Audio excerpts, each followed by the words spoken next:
नमस्कार. पुणे पत्रकार कट्ट्याचं हा दुसरा वर्धापन दिन आहे. आम्ही सगळे या संज्ञापन आणि वृत्तपत्र विभागाचे विद्यार्थी, म्हणजे आम्ही माजी विद्यार्थी, काही इथं आजी बसलेले आहेत. थोड्याफार फरकानं सगळे आजी माजी विद्यार्थी आहेत. वर्किंग पत्रकार आहेत इथं सगळे. आणि आज आपल्यासाठी प्रमुख पाहुणे म्हणून स्वतः दीपक पवार सर या ठिकाणी उपस्थित आहेत. मी सर्वांचं मनःपूर्वक स्वागत करतो. तर ह्या कट्ट्याच्या मागची भूमिका अशी होती की आम्ही इथं पत्रकारिता आल्यानंतर दर आठवड्याला किंवा महिन्याला एक गेस्ट आमच्याकडे यायचे आणि आमच्याशी संवाद करायचे. मग ते सगळं ऐकल्यानंतर ते जाणवायला लागले की इतर वेळी आपल्या सगळ्या कामाच्या व्यापात तेवढासा वाचनाला बऱ्याच वेळा वेळ मिळत नाही. पण किमान त्या क्षेत्रात काम करणाऱ्या व्यक्तीला जर आपण ऐकलं तर खूप चांगल्या पद्धतीची इन्साईट आपल्याला मिळू शकते. ते लक्षात आलं. आत्ताच्या काळाला अनुसरून काही गोष्टी न ऐकण्यासारख्या किंवा न पटणाऱ्या सुद्धा आम्हाला ऐकून घ्याव्या लागल्या बऱ्याच वेळा इथं. मग खरं काय आहे ते पण म्हटलं त्याच्यावर पण चर्चा व्हायला पाहिजे. मग ती वर्गात नाही झाली तर चला वर्गाच्या बाहेर बसून करूया.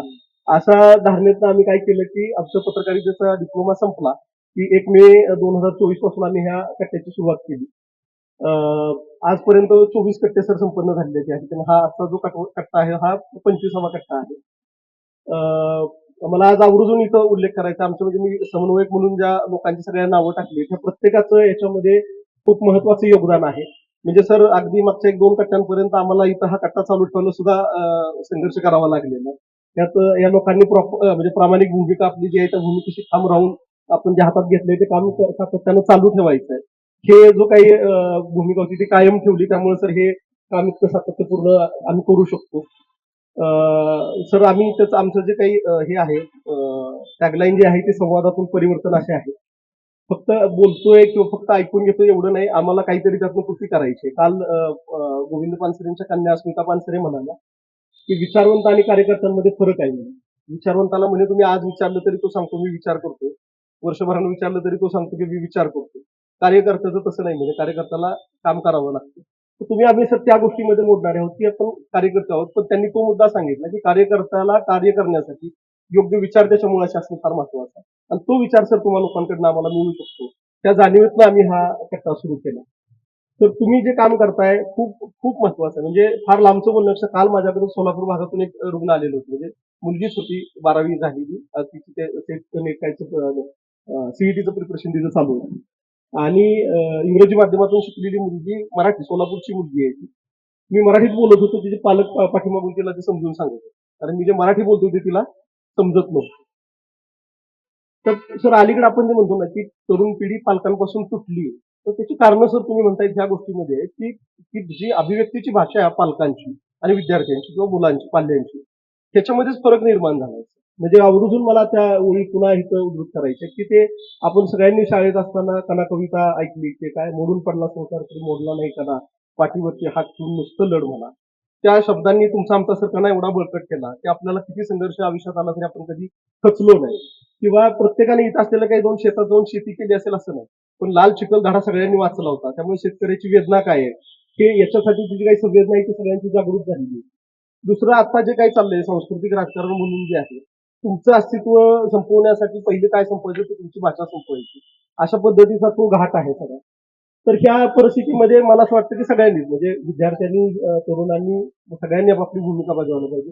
तुम्ही जेवढ्या परखडपणे आणि प्रामाणिकपणे सर मत मानताय परवा बोलताना जी मुलं तुम्हाला म्हणाली की खरंच म्हणजे आम्ही तुमचे मानावे तेवढे आभार सर तुम्ही आहे. कारण कुणीतरी खरं सांगणारं सोबत असणं फार महत्वाची गोष्ट असते. सगळीच एक संक्रमण अवस्था आहे आपण संघर्षाची स्थिती असं म्हटलं तरी ते काही वावगं ठरणार नाही अशा पद्धतीचा भाग आहे. आणि अशा स्थितीमध्ये सर तुम्ही आम्हाला या ठिकाणी मार्गदर्शन करण्यासाठी उपलब्ध झालाय. आमच्या सर्वांचं हे भाग्य आहे.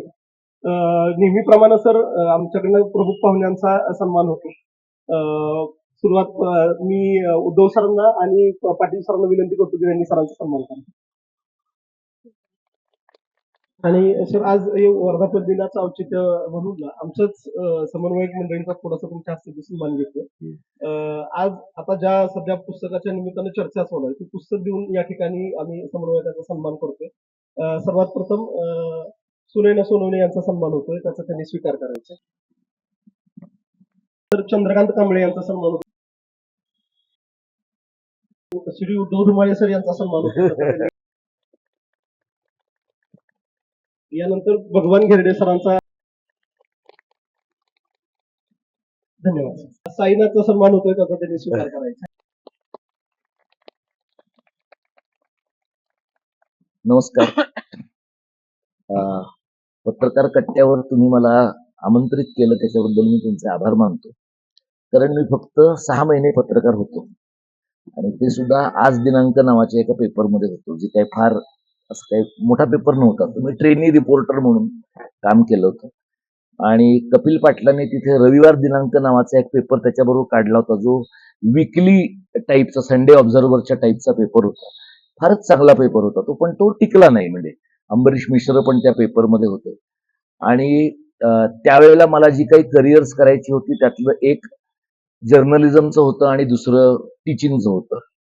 पण त्यावेळेला महाराष्ट्र टाइम्स ह्या पेपरची एवढा मोह डोक्यात होता की दुसऱ्या कुठल्याही पेपरात आपल्याला काम करायचं नाही असं मी तेव्हा ठरवलं होतं. याचं काही लॉजिकल कारण नाही. म्हणजे थोडी जरा मला मॅच्युरिटी असती तर मी सकाळला पण अर्ज केला असता, इतरत्र पण केला असता. पण जाईन तर मटात, नाही तर नाही असं होतं. मग मी त्या परीक्षेला बसलो, पास झालो नाही पहिल्या राऊंडला. तेव्हा तळवलकर होते आणि तळवलकरांच्या नंतर केतकर येणार होते आणि मग ते झालं नाही आणि मला 96 साली मी एका कॉलेजमध्ये प्राध्यापक म्हणून लागलो, कारण नोकरी करणं ही माझी गरज होती. आणि मग ते सुटलं. त्याच्यानंतर मग मी लिहित राहिलो. त्यामुळे बघ मी वर्तमानपत्रांचा लेखक, स्तंभलेखक किंवा अशा प्रकारचा लेखक आहे. एवढाच माझा संबंध आहे. बाकी वर्तमानपत्रांच्या चर्चांसाठी मी कधीतरी जातो किंवा कॉलम कधीतरी लिहितो, वृत्तवाहिन्यांच्यासाठी जातो आणि आता मराठीच्या चळवळीला जरा बरे दिवस आल्यामुळे लोकांना मी जे म्हणतोय ते कोट घ्यावेसे वाटतात. असा गेल्या काही वर्षातला अनुभव आहे आमचा. अदरवाईज माध्यमांमध्ये जी व्हिज्युअल म्हणजे व्हिजिबिलिटी लागते, विशेषतः वर्तमानपत्रांमध्ये, तिचं पण रूप गेल्या काही वर्षामध्ये पालटलं आहे. म्हणजे आता मला गेल्या 1-2 वर्षात असं जाणवतं की एखादं काहीतरी फेसबुक पोस्ट मी टाकतो आणि एखाद्या चॅनलच्या किंवा पेपरच्या डिजिटल एडिशनला त्याचं कोटेशन येतं की यांनी हे म्हटलेलं आहे म्हणून. तर ते लोक उद्याचा पेपर येईपर्यंत पण थांबत नाहीत, इतकं ते घाईचं झालेलं आहे. काळही खूप बदललाय. तुमच्या ह्या संस्थेच्या बद्दलच्या पण बातम्या मी वर्तमानपत्रामध्ये वाचलेल्या आहेत. हे सगळं जे पब्लिक युनिव्हर्सिटीचं पॅटर्न आहे, सार्वजनिक विद्यापीठांचं, जिथे 8, 10, 25 हजार रुपयामध्ये लोक शिकू शकतायत, ते टप्प्याटप्प्याने बंद पाडावं, नष्ट करावं, अशा प्रकारची या समाजातली सर्व पक्षीय योजना आहे. म्हणजे अमुकच लोक त्याच्यात आहेत असं नाही, सर्व प्रकारचे लोक आहेत. त्यामुळे तुम्ही 2-4 लाख रुपये दिल्याशिवाय तुम्हाला बरे पत्रकार होता येऊ नये, तुम्हाला बरा प्राध्यापक होता येऊ नये, तुम्हाला बरा संशोधक होता येऊ नये, अशा प्रकारची व्यवस्था सगळीकडे आहे. आणि हे मी गेल्या 30 वर्षात पाहतो. म्हणजे मी 96 साली प्राध्यापकीसाठी अर्ज केला, तेव्हा अर्ज दिला, काही महिन्यांनी त्या कॉलेजमध्ये व्हेकन्सी निघाली. ज्यांनी ज्या ज्या वेळेला अर्ज दिले त्या सगळ्या लोकांचे अर्ज कॉलेजने गोळा केले आणि त्या सगळ्यांना इंटरव्ह्यूला बोलावलं. माझं सिलेक्शन होण्याच्या प्रक्रियेमध्ये आमचे जे प्राचार्य होते ते कानडी होते आणि दुसऱ्या ज्या एक बाई होत्या त्या तमिळ होत्या स्पर्धेतल्या. तर त्यांना ते हवे होते. एका दाक्षिणात्याला दुसरा दाक्षिणात्य माणूस पाहिजे होता. पण एक्सपर्ट पॅनलवरच्या लोकांनी नंतर मला सांगितलं की त्यांनी याचा परफॉर्मन्स चांगला आहे तर ह्याला घेतलं पाहिजे, तरच आम्ही सही करू असं सांगितलं आणि त्यामुळे माझी निवड झाली, नाही तर झाली नसती. आता हे जे काही आहे ना, हे स्वप्न वाटावं अशा प्रकारची परिस्थिती आहे. कारण आता कॉलेजांमध्ये, विद्यापीठांमध्ये ज्या जागा निघतात त्या जागांचा दर साधारणपणे 70 लाख ते 1 कोटीचा आहे. खानदेशात आणि मराठवाड्यात जास्त आहे. म्हणजे खानदेशात आणि मराठवाड्यात विकासाचा वेग कमी आहे, पण हा वेग जास्त आहे. तिथे तो रेट फुटतो आणि बाकीच्या राज्यातल्या ठिकाणी तो रेट मग लोक वापरतात. त्यामुळे आता जी तरुण मुलं मी पाहतो, चॅनल्समध्ये पाहतो किंवा त्यांच्या डिजिटल आवृत्त्यांमध्ये पाहतो, मला असं वाटतं की यासारख्या मुलांना तुम्ही सामाजिक भान बाळगलं पाहिजे, तुम्ही समाजाचा विचार केला पाहिजे. हे माझ्यासारखी 50शी गाठलेल्या आणि परमनंट नोकरीमध्ये असलेल्या माणसाला सांगणं फार सोपं आहे. कारण आता मुलांना डिजिटलला काय 10-15 हजार पगार मिळत असतील. शिक्षकांमध्ये काम करणाऱ्या प्राध्यापकांना काय क्लॉकवर बेसिसवर काही ठिकाणी 300 रुपये मिळतात, काही ठिकाणी 900 रुपये मिळतात. 900 हा युजीसीचा दर आहे. पण संस्था चालक मापात पाप करतात आणि 300 रुपये 500 रुपये असे सगळे देतात. तर हा बदललेल्या काळाचा पट आहे. मी माझे वडील गिरणीमध्ये कामाला होते. असंच हे वैयक्तिक मध्ये लोकांना रस असतो का? हो हो आहे हा म्हणजे मला माहित नाही. हा मला माहित नाही म्हणजे म्हणजे मला जो प्रश्न पडतो तो असा आहे की असं काही असामान्य आयुष्य जगलेलं नसल्यामुळे त्याच्यामध्ये तशाच प्रकारचं आयुष्य जगलेल्या माणसांना का रस असेल असं मला फक्त प्रश्न पडतो. तरी मी तुम्ही म्हणताय तर मी सांगतो. याचं काय झालं सर, आमचा एक विशेष आहे. आता तुम्ही भूमिका सर्वत्र हो मांडता. भूमिका सगळ्याला माहिती आहे.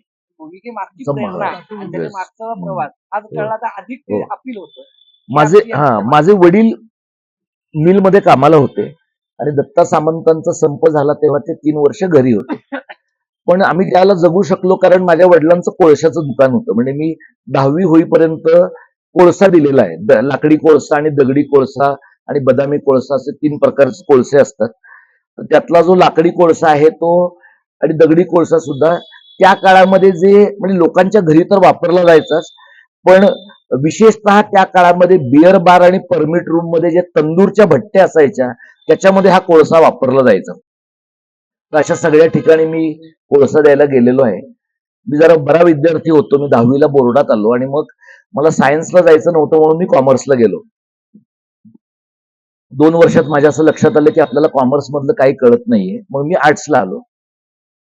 मी आलो मराठीसाठी आर्ट्सला, पण त्यानंतर मला मराठीमध्ये फार रस वाटेना किंवा बऱ्यापैकी वाचून झालं असं म्हणता येईल. मग मी राज्यशास्त्रातनं BA केलं, MA केलं आणि मुंबईच्या सोमय्या कॉलेजमध्ये मी नोकरीला लागलो. ते 1996 साली मी नोकरीला लागलो आणि त्यानंतर 16 वर्ष मी त्या कॉलेजमध्ये नोकरी केली. आणि त्या काळामध्ये जसे सगळे प्राध्यापक पाहतात म्हणजे NSS असेल किंवा इतर प्रकारच्या सहज शैक्षणिक ज्या ऍक्टिव्हिटीज आहेत त्या सगळ्या मी केल्या.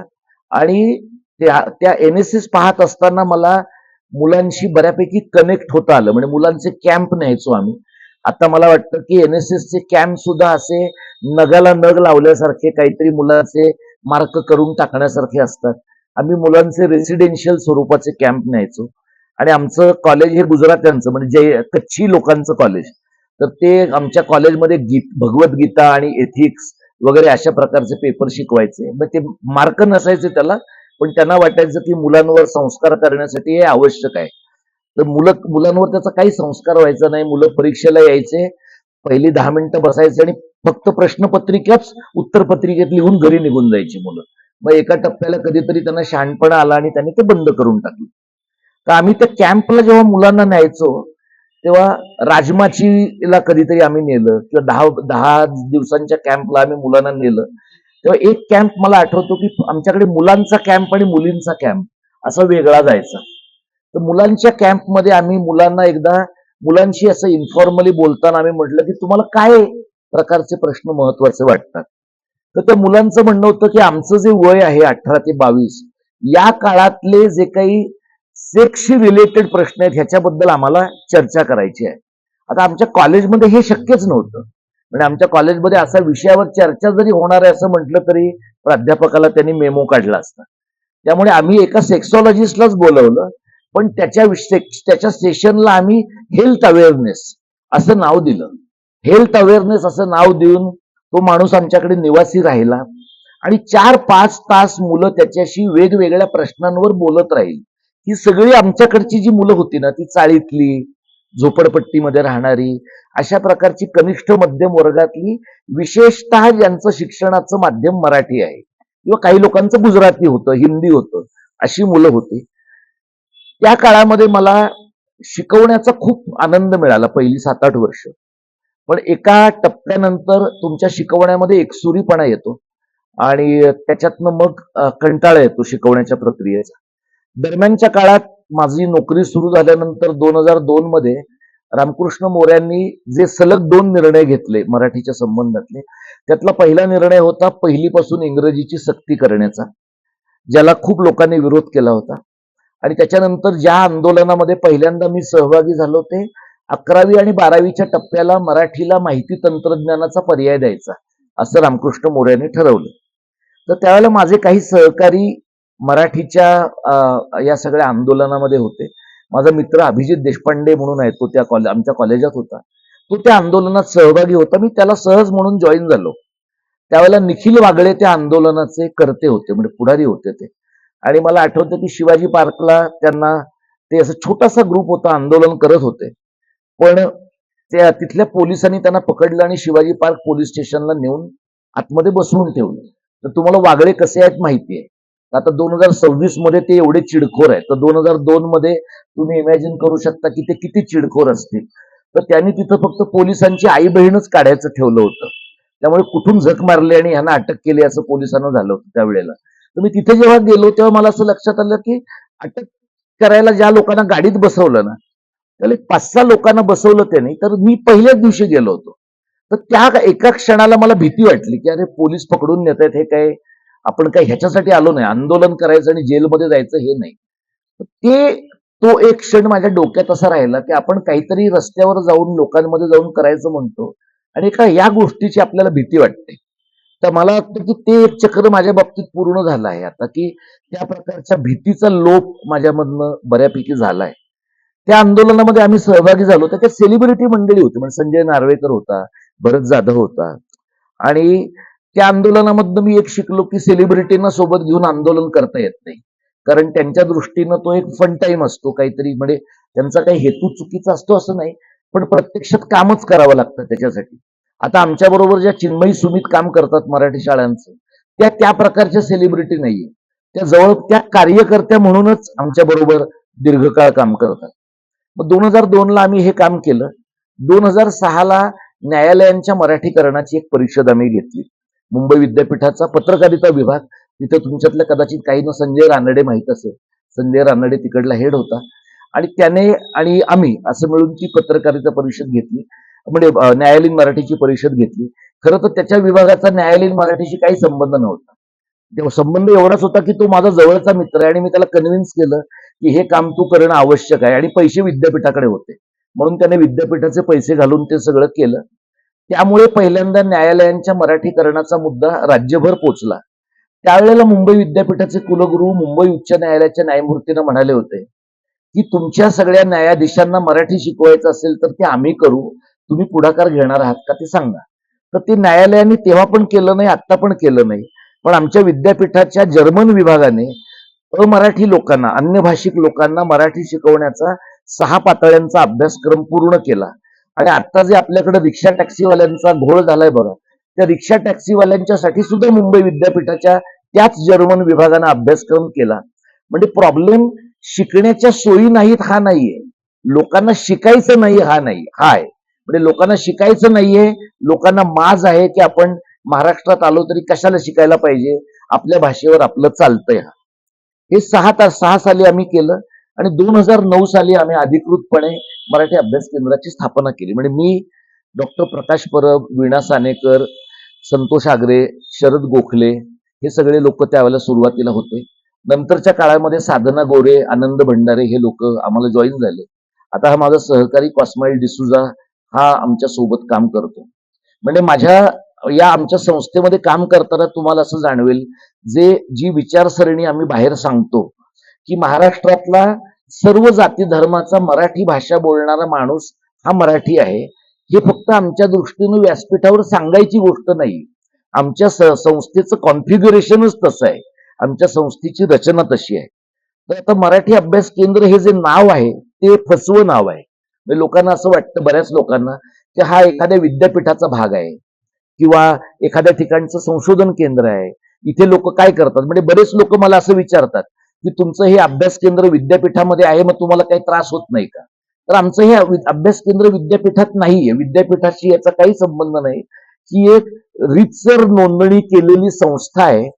पण आमच्या घटनेमध्येच आम्ही हे स्पष्ट केलंय आणि एरवी पण आम्ही सांगतो की आम्ही एनजीओ चालवत नाही, आम्ही फंडिंग एजन्सीच्या आधारे चालणारी संस्था चालवत नाही. आम्ही प्रायमरीली चळवळ चालवतो आणि त्या चळवळीसाठी लागणारा जो आवश्यक अभ्यास आहे तो आवश्यक अभ्यास आम्ही करतो. 2009 ते 2012 या काळामध्ये आम्ही 2 महत्वाच्या गोष्टी केल्या. मुंबई विद्यापीठात बॅचलर ऑफ मास मीडियाचा जो अभ्यासक्रम आहे तो 60 कॉलेजेसमध्ये इंग्रजीमध्ये होता.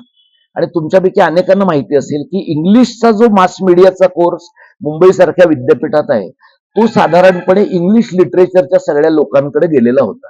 याचं साधं कारण म्हणजे इंग्लिश लिटरेचरचे जे लोक आहेत ते कम्युनिकेशन स्किल, बिझनेस कम्युनिकेशन हे पेपर शिकवतात आणि त्यामुळे त्यांचा असा समज झालेला आहे की आपल्याला हे जमतं म्हणजे आपल्याला पत्रकारितेला लागणारं पण संपर्काची आणि माध्यमाचा सगळा अभ्यास करणं जमतं.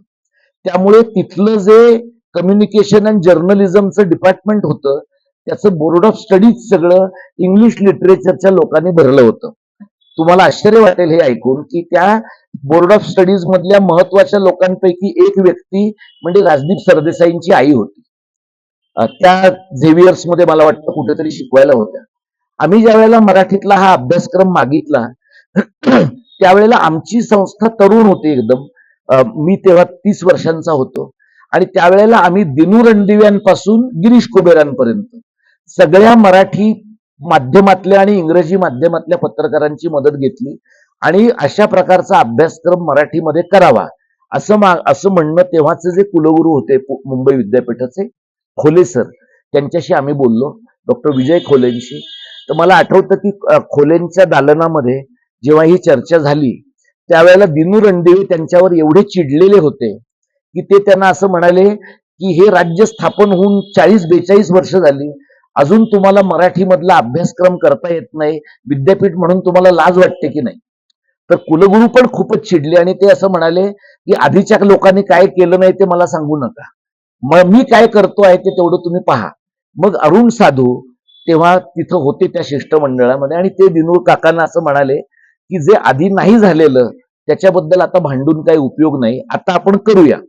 मग आम्ही तो अभ्यासक्रम तयार केला.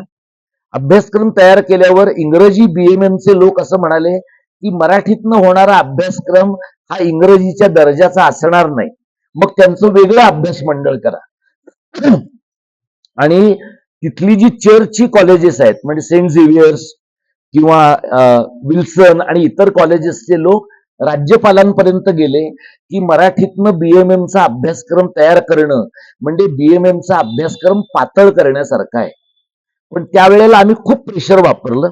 त्यावेळेला आम्हाला सुप्रिया सुळेंची मदत झाली. तेव्हा राजेश टोपे उच्च आणि तंत्र शिक्षणचे मंत्री होते. सुप्रिया सुळेंच्या मार्फत आम्ही उच्च आणि तंत्र शिक्षण मंत्रालयाकडे गेलो आणि तुम्हाला माहिती आहे की तेव्हापासूनच म्हणजे आधी पण असेल पण गेल्या 15-20 वर्षामध्ये प्रेस रिलीज देऊन कार्यकर्ते होणारे खूप लोक आहेत. त्यामुळे आम्ही हे सगळं काम करत असताना काही लोकांनी त्याच्यात मनसेचे पण लोक होते, त्यांनी पत्रकं काढली आणि राजेश टोप्यांना हा अभ्यासक्रम मराठीत केला नाहीत तर तुम्हाला आम्ही काय धमक्या देऊ, तुमचं काय ऑफिस बंद पाडू, काहीतरी ते म्हणाले. त्यामुळे सुप्रिया सुळेंचा असा समज झाला की मी मनसेत आहे. तुम्हाला त्यांचा आत्ताची पण समजुतीची कल्पना आहे, त्यामुळे तेव्हाचा तर तुम्हाला एकूण अंदाज आलेला असेल. तर त्यांनी मला फोन केला तेव्हा त्या मला म्हणल्या की तू मनसेत आहेस का. तर मी त्यांना म्हटलं की जर मी मनसेत असतो तर तुम्हाला कळलंच असतं कारण तुम्ही पक्षात आहात, मी त्या पक्षात नाहीये. आणि तेव्हा राज ठाकरेंना पण आम्ही जाऊन भेटलो होतो जयश्री खाडीलकरांच्या बरोबर. तर राज ठाकरेने आम्हाला काय सल्ला दिला होता तेही मी तुम्हाला सांगतो. हे सगळं रेकॉर्ड होतंय मला माहित आहे तरी मी तुम्हाला सांगतो. ते आम्हाला असं म्हणले की तुम्ही कुलगुरूंच्या गाडी पुढे पडा, कुलगुरूंना जाऊ देऊ नका पुढे, त्यांच्या गाडी पुढे पडा.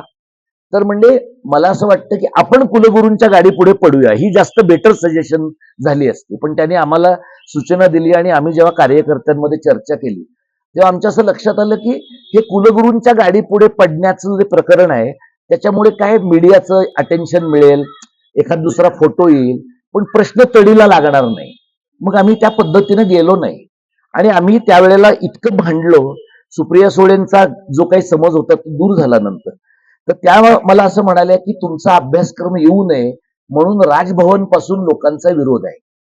तर आम्ही मंत्रालयातले या सगळ्या कोर्सला मान्यता देणारे जे लोक आहेत त्यांना जगणं मुश्किल केलं त्यावेळेला आणि शेवटी बीएमएमचा अभ्यासक्रम मराठीमध्ये करून घेतला. आता तो मुंबईतल्या 10-12 कॉलेजेसमध्ये गेली 10-12 वर्ष आहे. आता मला त्यावेळेला आपल्याकडचे जे विशुद्धतावादी लोक असतात ना अशा काही लोकांनी मला सांगितलं पण मराठीचा अभ्यासक्रम नीट झालाय का, तो एकदम चांगला पक्का झाला पाहिजे, आटोपशीर झाला पाहिजे, गोळीबंद झाला पाहिजे, मगच केला पाहिजे. तर हे तुम्हाला जगाच्या अंतापर्यंत करत राहावं लागतं. माझं असं म्हणणं होतं की मी काही पत्रकार नाहीये, मी पत्रकारितेच्या अभ्यासक्रमासाठी काम करणारा भाषेचा कार्यकर्ता आहे. त्यामुळे हा अभ्यासक्रम आणल्यानंतर पुढे तो बरा चालणार का नाही हे पत्रकारांचं काम आहे.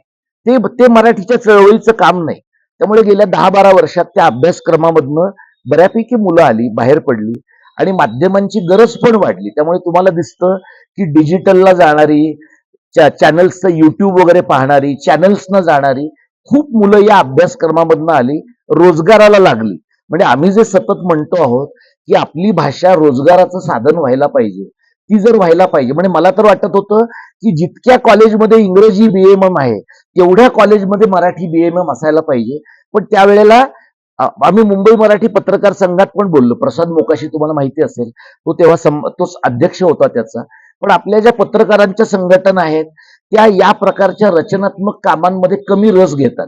म्हणजे त्यांना रस कशात आहे की या मंत्र्याशी अनौपचारिक चर्चा कर, याच्याकडे चहापानाला जा. म्हणजे हे करू नये असं माझं म्हणणं नाही, पण तिथे जाऊन एकतर बातम्या तरी उकरून काढा किंवा मग किमान अशा प्रकारचं रचनात्मक काम तरी करा. तर हे झालं नाही. पण हा अभ्यासक्रम आम्ही 2009 मध्ये केला. 2009 सालामध्येच आम्ही सरकारचं भाषा संचालनालय नावाची संस्था आहे, भाषा संचालनालय, राज्य मराठी साहित्य संस्कृती आणि विश्वकोश, यातल्या 2 संस्था सामान्य प्रशासन मध्ये होत्या आणि 2 संस्था सांस्कृतिक कार्यामध्ये होत्या. तर आम्ही त्यावेळेला भाषा संचालनालयामध्ये साधारणपणे असं असायचं की सरकारमधला जो अंडर सेक्रेटरी आहे त्याला भाषा संचालक केलं जायचं, कारण तेव्हा अँबॅसेडर गाडी मिळायची. म्हणजे बाकी काही भाषेचं प्रेम नाही, अँबॅसेडर गाडीसाठी माणूस भाषा संचालक व्हायचं. असं अनेक वर्ष चाललं. मग आम्ही खूप कॅम्पेन केलं, तिथेही आम्ही पुन्हा पत्रकारांची मदत घेतली आणि अशोक चव्हाण तेव्हा मुख्यमंत्री होते आणि छगन भुजबळ उपमुख्यमंत्री होते. त्यावेळेपर्यंत आम्हाला ही स्पष्टता आली होती की राज्यामध्ये भाषेचा विभाग पाहिजे, कारण भाषेचा विभाग असल्याशिवाय भाषा नियोजनाचं काम करता येत नाही. मग अशोक चव्हाण आणि छगन भुजबळांच्या समोर एक मीटिंग झाली. त्यात आम्ही जरा थोडं सर्वसाधारणपणे आम्हाला न सुचणारं शहाणपण केलं. ते म्हणजे भुजबळांच्या जवळचे जे पत्रकार होते त्यांना आम्ही असं ब्रीफ केलं की भुजबळांना हे बैठकीत सुचवायला सांगा की स्वतंत्र भाषा विभाग झाल्याशिवाय काही होणार नाही. तर भुजबळांनी, तुम्हाला माहितीये भुजबळ कसे नौटंकी आहेत ते, त्यांनी त्या सगळ्या बैठकीमध्ये, सगळ्या चर्चेमध्ये ऐन वेळी ते चव्हाणांना म्हणाले, नाही ते सगळं बरोबर आहे पण भाषा विभाग झाल्याशिवाय काही होणार नाही. आता आपला उपमुख्यमंत्री असं म्हणतो असं म्हणल्यावर चव्हाणांना त्याची दखल घेणं भाग पडलं आणि मग भुजबळांना श्रेय जाऊ नये म्हणून चव्हाणांनी वेगाने राज्याचं जे 50वं वर्ष ते चालू होतं त्याच्या 1 मेला त्यांच्या भाषणात अनाऊन्स केलं की आम्ही मराठी भाषेचा विभाग स्थापन करतोय. म्हणजे आपण चव्हाण साहेबांना श्रेय देतो भाषेच्यासाठी केल्याचं, आणि त्यांनी केलंच आहे. त्यांनी केलंय आणि पवार साहेबांनी केलंय. पण त्याच्यानंतर एक महत्वाचं काम जे सरकारच्या बाहेरच्या लोकांनी केलंय ते आम्ही मंडळींनी केलंय, म्हणजे सरकारला भाषेचा विभाग स्थापन करायला भाग पाडणं. कारण जगामध्ये जिथे कुठे भाषा नियोजनाचं नीट काम झालेलं आहे त्या नीट होणाऱ्या कामामध्ये भाषा नियोजनाची एक सर्वोच्च यंत्रणा लागते आणि ती भाषा विभागाची आहे. त्यानंतर आम्ही गेली 15-16 वर्ष हे सगळं काम करतोय 2010 पासून. दरम्यानच्या काळात मराठी शाळांची पालक संमेलन आम्ही घेतो. मराठी शाळा हा आमच्या कामाचा गाभा आहे. आम्हाला असं वाटतं की जर मराठी शाळा राहिली नाही तर मराठी भाषा राहणार नाही, आणि जर मराठी भाषा राहिली नाही तर आज माझ्यासारख्या शिकवणाऱ्याचं, तुमच्यासारख्या माध्यमातल्या मंडळींचं, आपल्या सगळ्यांचं पोट मराठी भाषेवर अवलंबून आहे. त्यामुळे मला फार आश्चर्य वाटतं की मराठी लेखक, मराठी कवी, मराठी कथाकार, मराठी पत्रकार, मराठी कलावंत यांना मराठीचा प्रश्न गांभीर्याने घ्यावासा वाटत नाही. म्हणजे भाषेवरचं प्रेम सोडा, तुमचं पोट भरणार आहे किंवा भरायचं बंद होणार आहे याच्यामुळे तरी लोकांनी याचा विचार केला पाहिजे असं मला वाटतं. आतापर्यंत आम्ही 10 पालक संमेलनं घेतली. साधारणपणे एका पालक संमेलनाची उपस्थिती 500 ते 1500 पर्यंतची आहे. आता आम्ही काय करतोय, पालकांना, शिक्षकांना मराठी माध्यमाच्या शाळांमध्ये तुम्ही मुलांना पाठवा यासाठी लोकांना आकृष्ट करण्याचा प्रयत्न करतो. पण आम्हाला असं लक्षात आलं की एकीकडे आम्ही 100 मुलं मराठीमध्ये यावीत असा प्रयत्न करतो आणि सरकारचा प्रयत्न असा आहे की 10,000 मुलं इंग्रजी माध्यमाच्या शाळेत जावी. गेल्या 15 वर्षामध्ये म्हणजे अगदी लोकशाही आघाडी सरकारच्या 2011-12च्या टप्प्यापासून आता 2026 पर्यंत 4-5 प्रकारची सरकार येऊन गेले. सगळ्या सरकारांच्या कामामधला एकच कॉमन भाग आहे, तो म्हणजे इंग्रजी शाळांना बेबंद मान्यता देणं. म्हणजे गेल्या काही वर्षांमध्ये इंग्रजी माध्यमाच्या जवळपास 50,000 शाळांना मान्यता मिळालेली आहे.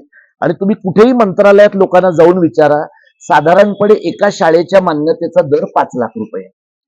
आणि तुम्ही बघा की जर पुरुष मंत्री असेल तर त्याचा PA पैसे घेतो किंवा OSD घेतो, बाई मंत्री असेल तर तिचा नवरा पैसे घेतो. हे अत्यंत कौटुंबिक स्वरूपाचा उपक्रम त्यांनी करून ठेवलेला आहे. तुम्ही चेक करा, वर्षा गायकवाड जेव्हा होत्या त्यावेळेला सगळं कामकाज कसं चाललं होतं तुम्ही पहा. म्हणजे दर नवा शिक्षण मंत्री आला ना की आधीचा बरा होता असं आपल्याला वाटायला लागतं. म्हणजे त्यामुळे अत्यंत गंभीर परिस्थिती आहे. आम्ही पुणे विद्यापीठात पण जेव्हा नरेंद्र जाधव इथले कुलगुरू होते, तुमच्यापैकी काही जण जेव्हा असतील त्यावेळेला त्यांचं ऐकून ऐकून तुमचे कान दुखले असतील त्यावेळेला. ते स्वतःच असं बरोबर आहे ना, ते स्वतःच असं म्हणायचे की माझं विद्यापीठ हे पूर्वेचं ऑक्सफर्ड आहे. आम्ही पण त्यांच्याकडे जेव्हा आलो तेव्हा त्याने आम्हाला हे सांगितलं होतं. तर मी त्यांना सहज गप्पांमध्ये म्हणलो, कारण ग्रंथालीचे ते लेखक आणि मी ग्रंथालीत काम करायचो, तेव्हा मी त्यांना म्हटलं होतं की सर तुम्हाला असं वाटत नाही का की हे दुसऱ्या लोकांनी म्हटलं पाहिजे की हे पूर्वेचं ऑक्सफर्ड आहे म्हणून, तुम्हीच पूर्वेचं ऑक्सफर्ड आहे असं म्हणून काही उपयोग नाहीये. तर आम्ही त्यांच्याकडे त्यावेळेला आलो होतो की मराठीचा अभ्यासक्रम पदवी आणि पदव्युत्तर पातळीवरचा जगात जसा भाषा साहित्य आणि भाषा विज्ञान याचा एकत्रित अभ्यासक्रम आहे तसा असायला पाहिजे. डॉक्टर प्रकाश परब म्हणून माझे सहकारी आहेत, त्यांनी त्याचा नीट अभ्यास केला. आम्ही मुंबई विद्यापीठात मांडला, पुण्यात मांडला, नागपूरला मांडला. पण मराठीच्या प्राध्यापकांनी आम्हाला यश मिळू दिलं नाही. कारण त्यांचं असं म्हणणं होतं की जर भाषा विज्ञानाचा अभ्यासक्रम आला, अनुवादाचा आला, कॉम्प्युटरवर मराठी टाईप करण्याचा आला, संभाषण कौशल्याचा अभ्यासक्रम आला, तर आमचा कथा कादंबऱ्यांचा अभ्यासक्रम कोणी घेणार नाही. तर आता तुम्ही सगळ्या विद्यापीठांमध्ये चेक करा मराठी विभागांची काय परिस्थिती आहे. बाकीच्या अभ्यासक्रमांसाठी लोक ऑलरेडी चाललेले आहेत आणि आता लोक कथा, कविता, कादंबऱ्या शिकायचं लोकांनी ऑलरेडी कमी केलंय. जे शिकतायत ते सगळे डिस्टन्सला जाऊन शिकतायत. त्यामुळे मराठीचा अभ्यासक्रम वेळच्या वेळेवर जर बदलला असता आपल्या लोकांनी, तर मराठीच्या अभ्यासक्रमातूनच लोकांना पोटा पाण्याच्या काही एक शक्यता निर्माण झाल्या असत्या. पण त्यात आम्हाला यश आलं नाही. पालक संमेलनांच्या बद्दल मी तुम्हाला सांगितलं. मधल्या काळामध्ये आम्हाला असं जाणवलं की आम्ही जे काम करतो आहोत हे सगळं काम आमचं हे लोकवर्गणीतनं चालणारं काम आहे. म्हणजे लोकांनी 50 रुपये, 100 रुपयापासून 1000, 5000 रुपयांपर्यंत आम्हाला पैसे दिले. आणि 3दा असं घडलं की आम्हाला अतुल तुळशीबागवाले यांच्याकडनं एक पाठ्यवृत्ती मिळाली. पुण्यामधलाच माणूस आहे, त्याने आम्हाला पाठ्यवृत्ती दिली. एक पाठ्यवृत्ती जी आम्हाला मिळाली होती ती महाराष्ट्रातल्या शाळांच्या मान्यतेच्यासाठी. तो एक मुद्दा मी तुम्हाला सांगतो. महाराष्ट्रातल्या मराठी शाळांच्या मान्यतेसाठी आम्ही खूप भांडलो, कारण सरकारचं त्यावेळेला असं म्हणणं होतं की शिक्षण हक्क कायद्यानुसार जिथे सरकारच्या शाळा आहेत त्याच्यापासून 2 किलोमीटरच्या परिसरामध्ये खाजगी शाळा काढू नये. तर ज्यांनी खाजगी शाळा काढल्या त्या खाजगी शाळा काढलेल्या लोकांच्या शाळा सरकारनं बंद पाडल्या आणि त्या शाळा चालवणारे लोक ही जनतेची फसवणूक करतायत म्हणून त्यातल्या काही लोकांना 420च्या कलबाखाली आत टाकली. असं कोल्हापुरात केलं, नाशिकामध्ये केलं, पुण्यामध्ये पण केलं. इथे पुण्यामध्ये पण 1-2-3 शाळा आहेत, त्या शाळांच्या बाबतीमध्ये केलं. त्यावेळेला दर्डा शिक्षण मंत्री होते, त्यांच्याशी आमचं बरीच चर्चा झाली, बरीच वादावादी झाली. पण दर्डा हे किमान ऐकणारे गृहस्थ होते. म्हणजे हा मारवाड्यांचा गुण आहे, ते तुमच्या मनासारखं करतील असं नाही, पण तुमचं ऐकून घेतील आणि तुमच्या मनातली जी रागाची वाफ आहे ती टप्प्याटप्प्यानं कमी करतील. तर त्यावेळेला त्यांनी 150-200 शाळांना स्वयंअर्थ साहित्य शाळांच्या कायद्याखाली विवक्षित शाळा म्हणून मान्यता दिली. त्यांना बऱ्याच अटी त्यांनी सैल केल्या. आम्हाला वाटलं की हे फारच छान झालंय. पण आमच्या नंतर लक्षात आलं की हा कायदा त्यांनी फक्त मराठी शाळांना लावलाच नाही, हे सगळं त्यांनी इंग्रजी शाळांना पण लावलं. आणि विवक्षित शाळा म्हणून काही हजार इंग्रजी माध्यमाच्या शाळांना सर्व प्रकारच्या सवलती देऊन त्यांनी मान्यता मिळवून घेतल्या. त्याच्या पुढचा टप्पा मी तुम्हाला सांगतो. ज्या लोकांनी आम्हाला आमच्या सोबत काम केलं त्या सगळ्या लोकांना असं वाटत होतं, म्हणजे मी, रमेश पानसे, रवींद्र धनक आणि अरुण ठाकूर आम्ही चौघांनी ते लीड केलं. सगळ्या त्या शाळा चालवणाऱ्यांना असं वाटत होतं. आणि त्यातल्या बऱ्याचशा शाळा ह्या जैनांच्या होत्या, सांगली आणि कोल्हापुरातल्या. चांगल्या शाळा चालवत होते ते लोक. पण त्यातल्या बऱ्याच लोकांना असं वाटलं की मान्यता मिळवून काय उपयोग आहे, अनुदान मिळालं पाहिजे. तर आम्ही त्यांना म्हटलं की ज्या कायद्याखाली आता आपल्याला मान्यता मिळाली आहे त्याच्यात अनुदानाची तरतूदच नाही. आणि अनुदानासाठी सरकारशी जर भांडायचं तर जास्त ताकद लागते. आणि अनुदानासाठी प्रत्येक टप्प्याला शिक्षण अधिकाऱ्यापासून पैसे द्यावे लागतात हे आम्हाला माहित आहे. आम्ही त्यांना म्हटलं की या गोष्टीत आम्ही पडणार नाही. पण आमच्या बरोबर जे काही लोक होते त्यातल्या काही लोकांना वाटलं की हे आपण करू शकतो. मग त्यातल्या काही लोकांनी आधी आमची शिक्षण हक्क समन्वय समिती जी होती तिचं नाव वापरलं. मग आम्हाला कळल्यावर आम्ही त्यांना काढून टाकलं त्या संस्थेतनं. त्यांनी साधारणपणे सांगली आणि कोल्हापूर या जिल्ह्यामधनं 6 कोटी रुपये गोळा केलेले आहेत. आणि ही प्रक्रिया गेली 11-12 वर्ष चालू आहे. हे काय करतायत म्हणजे समजा उद्धव धुमाळींना शिक्षक व्हायचे आणि मी संस्था चालक आहे तर त्यांच्याकडनं मी 10 लाख घ्यायचे आणि त्यांच्याकडनं घेतलेल्या 10 लाखासारखी एक रक्कम 50-60 लोकांकडनं गोळा करून वरचा जो काही रेट ठरलेला असेल त्यानुसार ते सगळं वरती पोचवायचं. आणि यांनी का द्यायचं, कारण एकदा शाळेला मान्यता मिळाली की हे अनुदानित होईल, अनुदान मिळालं की हे अनुदानित होईल आणि मग सरकारकडे रेटा लावून हे ज्या तारखेपासून काम करतायत त्या तारखेपासून अनुदानितचा पगार घेता येऊ शकतो. म्हणजे 10 लाखाचं आता तात्पुरतं नुकसान आहे पण कदाचित लॉंग टर्म फायदा आहे त्याच्यामध्ये. त्याचा दुसरा कोलॅटरल फायदा काय आहे, दुसरा कोलॅटरल फायदा आहे की या स्वयंअर्थसहाय्यित शाळांमध्ये शिकवणारे जे पुरुष होते त्यांची लग्नच होत नव्हती. त्यांची लग्न त्यांना 6,000 8,000 असा पगार होता. पेट्रोल अलाउन्सवर ते लोक काम करत होते. त्यामुळे त्यांना मुली मिळत नव्हत्या. 35, 38, 40व्या वर्षापर्यंत त्यांना मुली मिळत नसल्यामुळे 10 लाख देऊन का होईना शाळा अनुदान पात्र झाली तर आपल्याला काहीतरी पैसे मिळतील, नोकरी मिळेल असं त्यांना वाटत होतं. असे लोक, आता मी कोल्हापुरात गेलो तेव्हा लोक मला भेटले आणि त्यांचं म्हणणं होतं की त्यांना आपण लोकांकडनं पैसे गोळा केलेत, काही गैर केलंय असं वाटत नव्हतं. याच्याबद्दल मी तावडेंशी बोललो होतो. ते ज्यावेळेला काँग्रेसचं सरकार जाऊन शिक्षण मंत्री झाले, ही जी सगळी गटार गंगा आहे त्याची सुरुवात त्यांच्या काळात झाली आणि त्याच्यानंतर पुढच्या सगळ्या 4 शिक्षण मंत्र्यांनी ते सगळं चालू ठेवलेलं आहे. तर आता प्रश्न असा आहे शाळांच्या बाबतीतला की जिल्हा परिषदेच्या, महानगरपालिकेच्या शाळा, विशेषतः महानगरपालिकांच्या त्या शाळांच्या जागांचं रिअल इस्टेटमध्ये रूपांतर करायचं आणि त्या विकून टाकायचं. त्यासाठी जशा गिरण्या आजारी पडल्या तशा हे सगळे लोक गिरण्यांसारख्या या सगळ्या शाळा आजारी पाडण्याचा प्रयत्न करतायत असं आम्हाला दिसतं. आणि त्याच्यासाठी आम्ही भांडतोय. कदाचित तुमच्यापैकी काही जणांनी भूषण गगराणींशी आमचा झालेला वाद काहींनी पाहिला असेल. आपल्यापैकी खूप लोकांना त्यांच्याबद्दल प्रेम होतं आतापर्यंत की कोल्हापूरचा माणूस आहे, मराठीतनं IAS झालेला आहे. पण मराठीतनं IAS झालेला माणूस मराठी धार्जिणा असतो असं समजण्याचं काही कारण नाहीये. शेवटी तो कोणाचे हितसंबंध जपतो, कोणाच्या प्रॉपर्ट्या सांभाळतो हे महत्वाचं आहे. गेल्या काही वर्षांमध्ये आम्ही जे काम करतोय आणि ज्याची माहिती अधिक लोकांच्या पर्यंत आली आहे ते 3ऱ्या भाषेच्या सक्तीच्या विरोधात आम्ही उभं केलेलं आंदोलन आहे. त्या आंदोलनाचं सुद्धा माध्यमांनी, ज्याला आपण काय म्हणतो, संक्षिप्तीकरण त्यांच्या पद्धतीनं केलं की हे 2 भावांना एकत्र आणणारं आंदोलन आहे.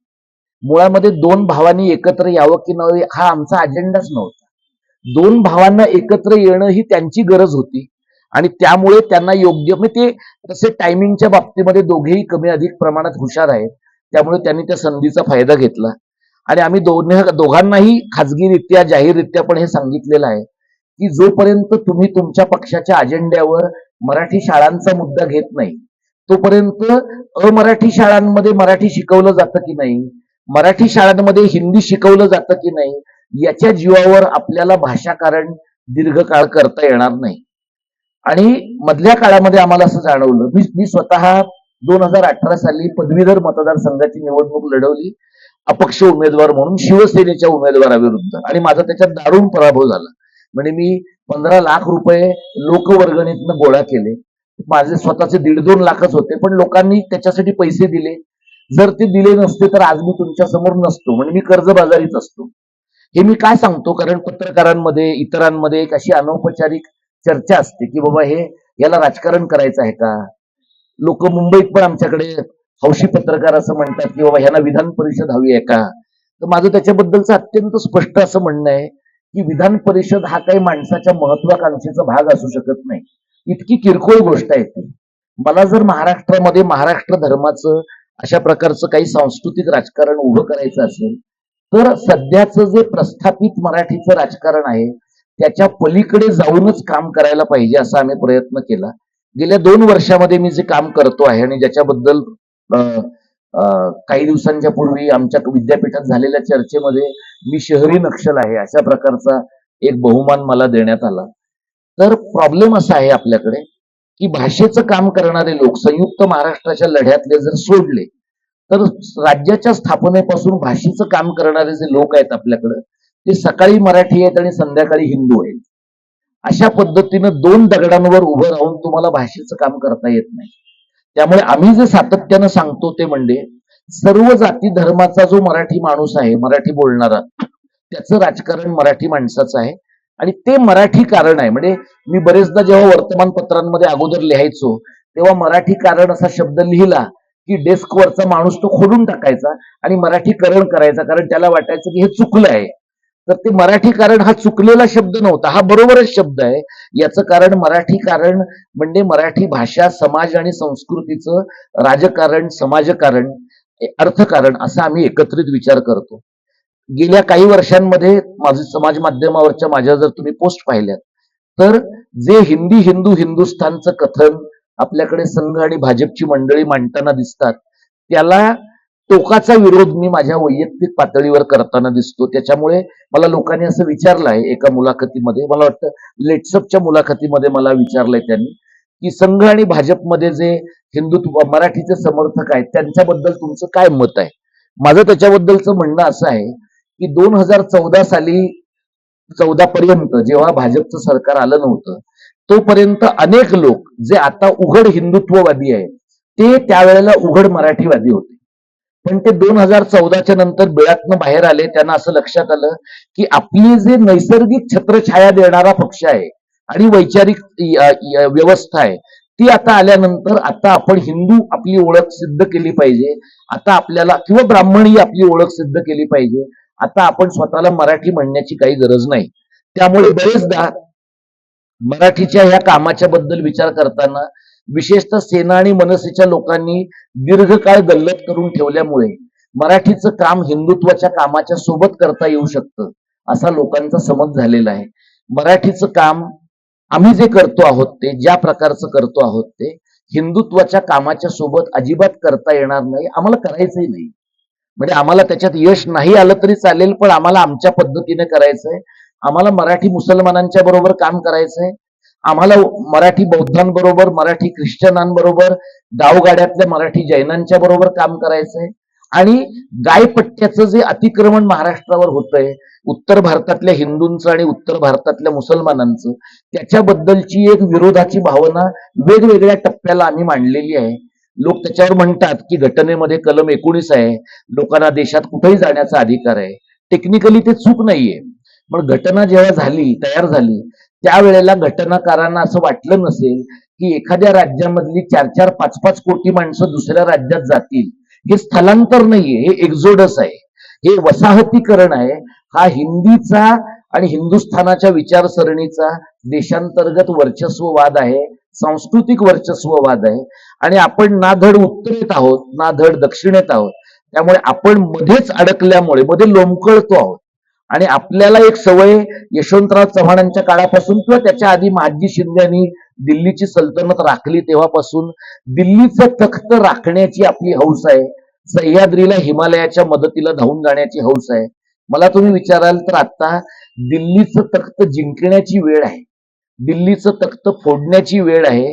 दिल्लीचं तख्त राखणं इथपासून आपला प्रवास दिल्लीचे बूट चाटणं इथपर्यंत झालेला आहे. तुम्ही बघितलं गुवाहाटीला गेलेली टोळी बघा, तुम्ही विकासासाठी गेलेली बारामतीची टोळी बघा, या सगळ्यांच्या मध्ये काय गमावलेलं त्यांनी आहे तर महाराष्ट्राच्या बद्दलचा स्वाभिमान त्यांनी गमावलेला आहे आणि त्यामुळे पूर्ण कूस बदलली पाहिजे महाराष्ट्राच्या सांस्कृतिक राजकारणाने, महाराष्ट्राच्या आर्थिक राजकारणाने. अशा प्रकारचा प्रयत्न आम्ही काही करतो आहोत. गेल्या वर्षभरामध्ये महाराष्ट्रातल्या 18 जिल्ह्यांमध्ये मी फिरलो आज कदाचित तुम्ही समाज माध्यमांवर पाहिलं असेल की या महाराष्ट्र दिनाच्या निमित्ताने महाराष्ट्रात 10 ठिकाणी हुतात्म्यांना अभिवादनाचे कार्यक्रम आम्ही केले. मुंबईमध्ये मराठी माणसांच्या रोजगाराची आणि घरांसाठीची परिषद केली.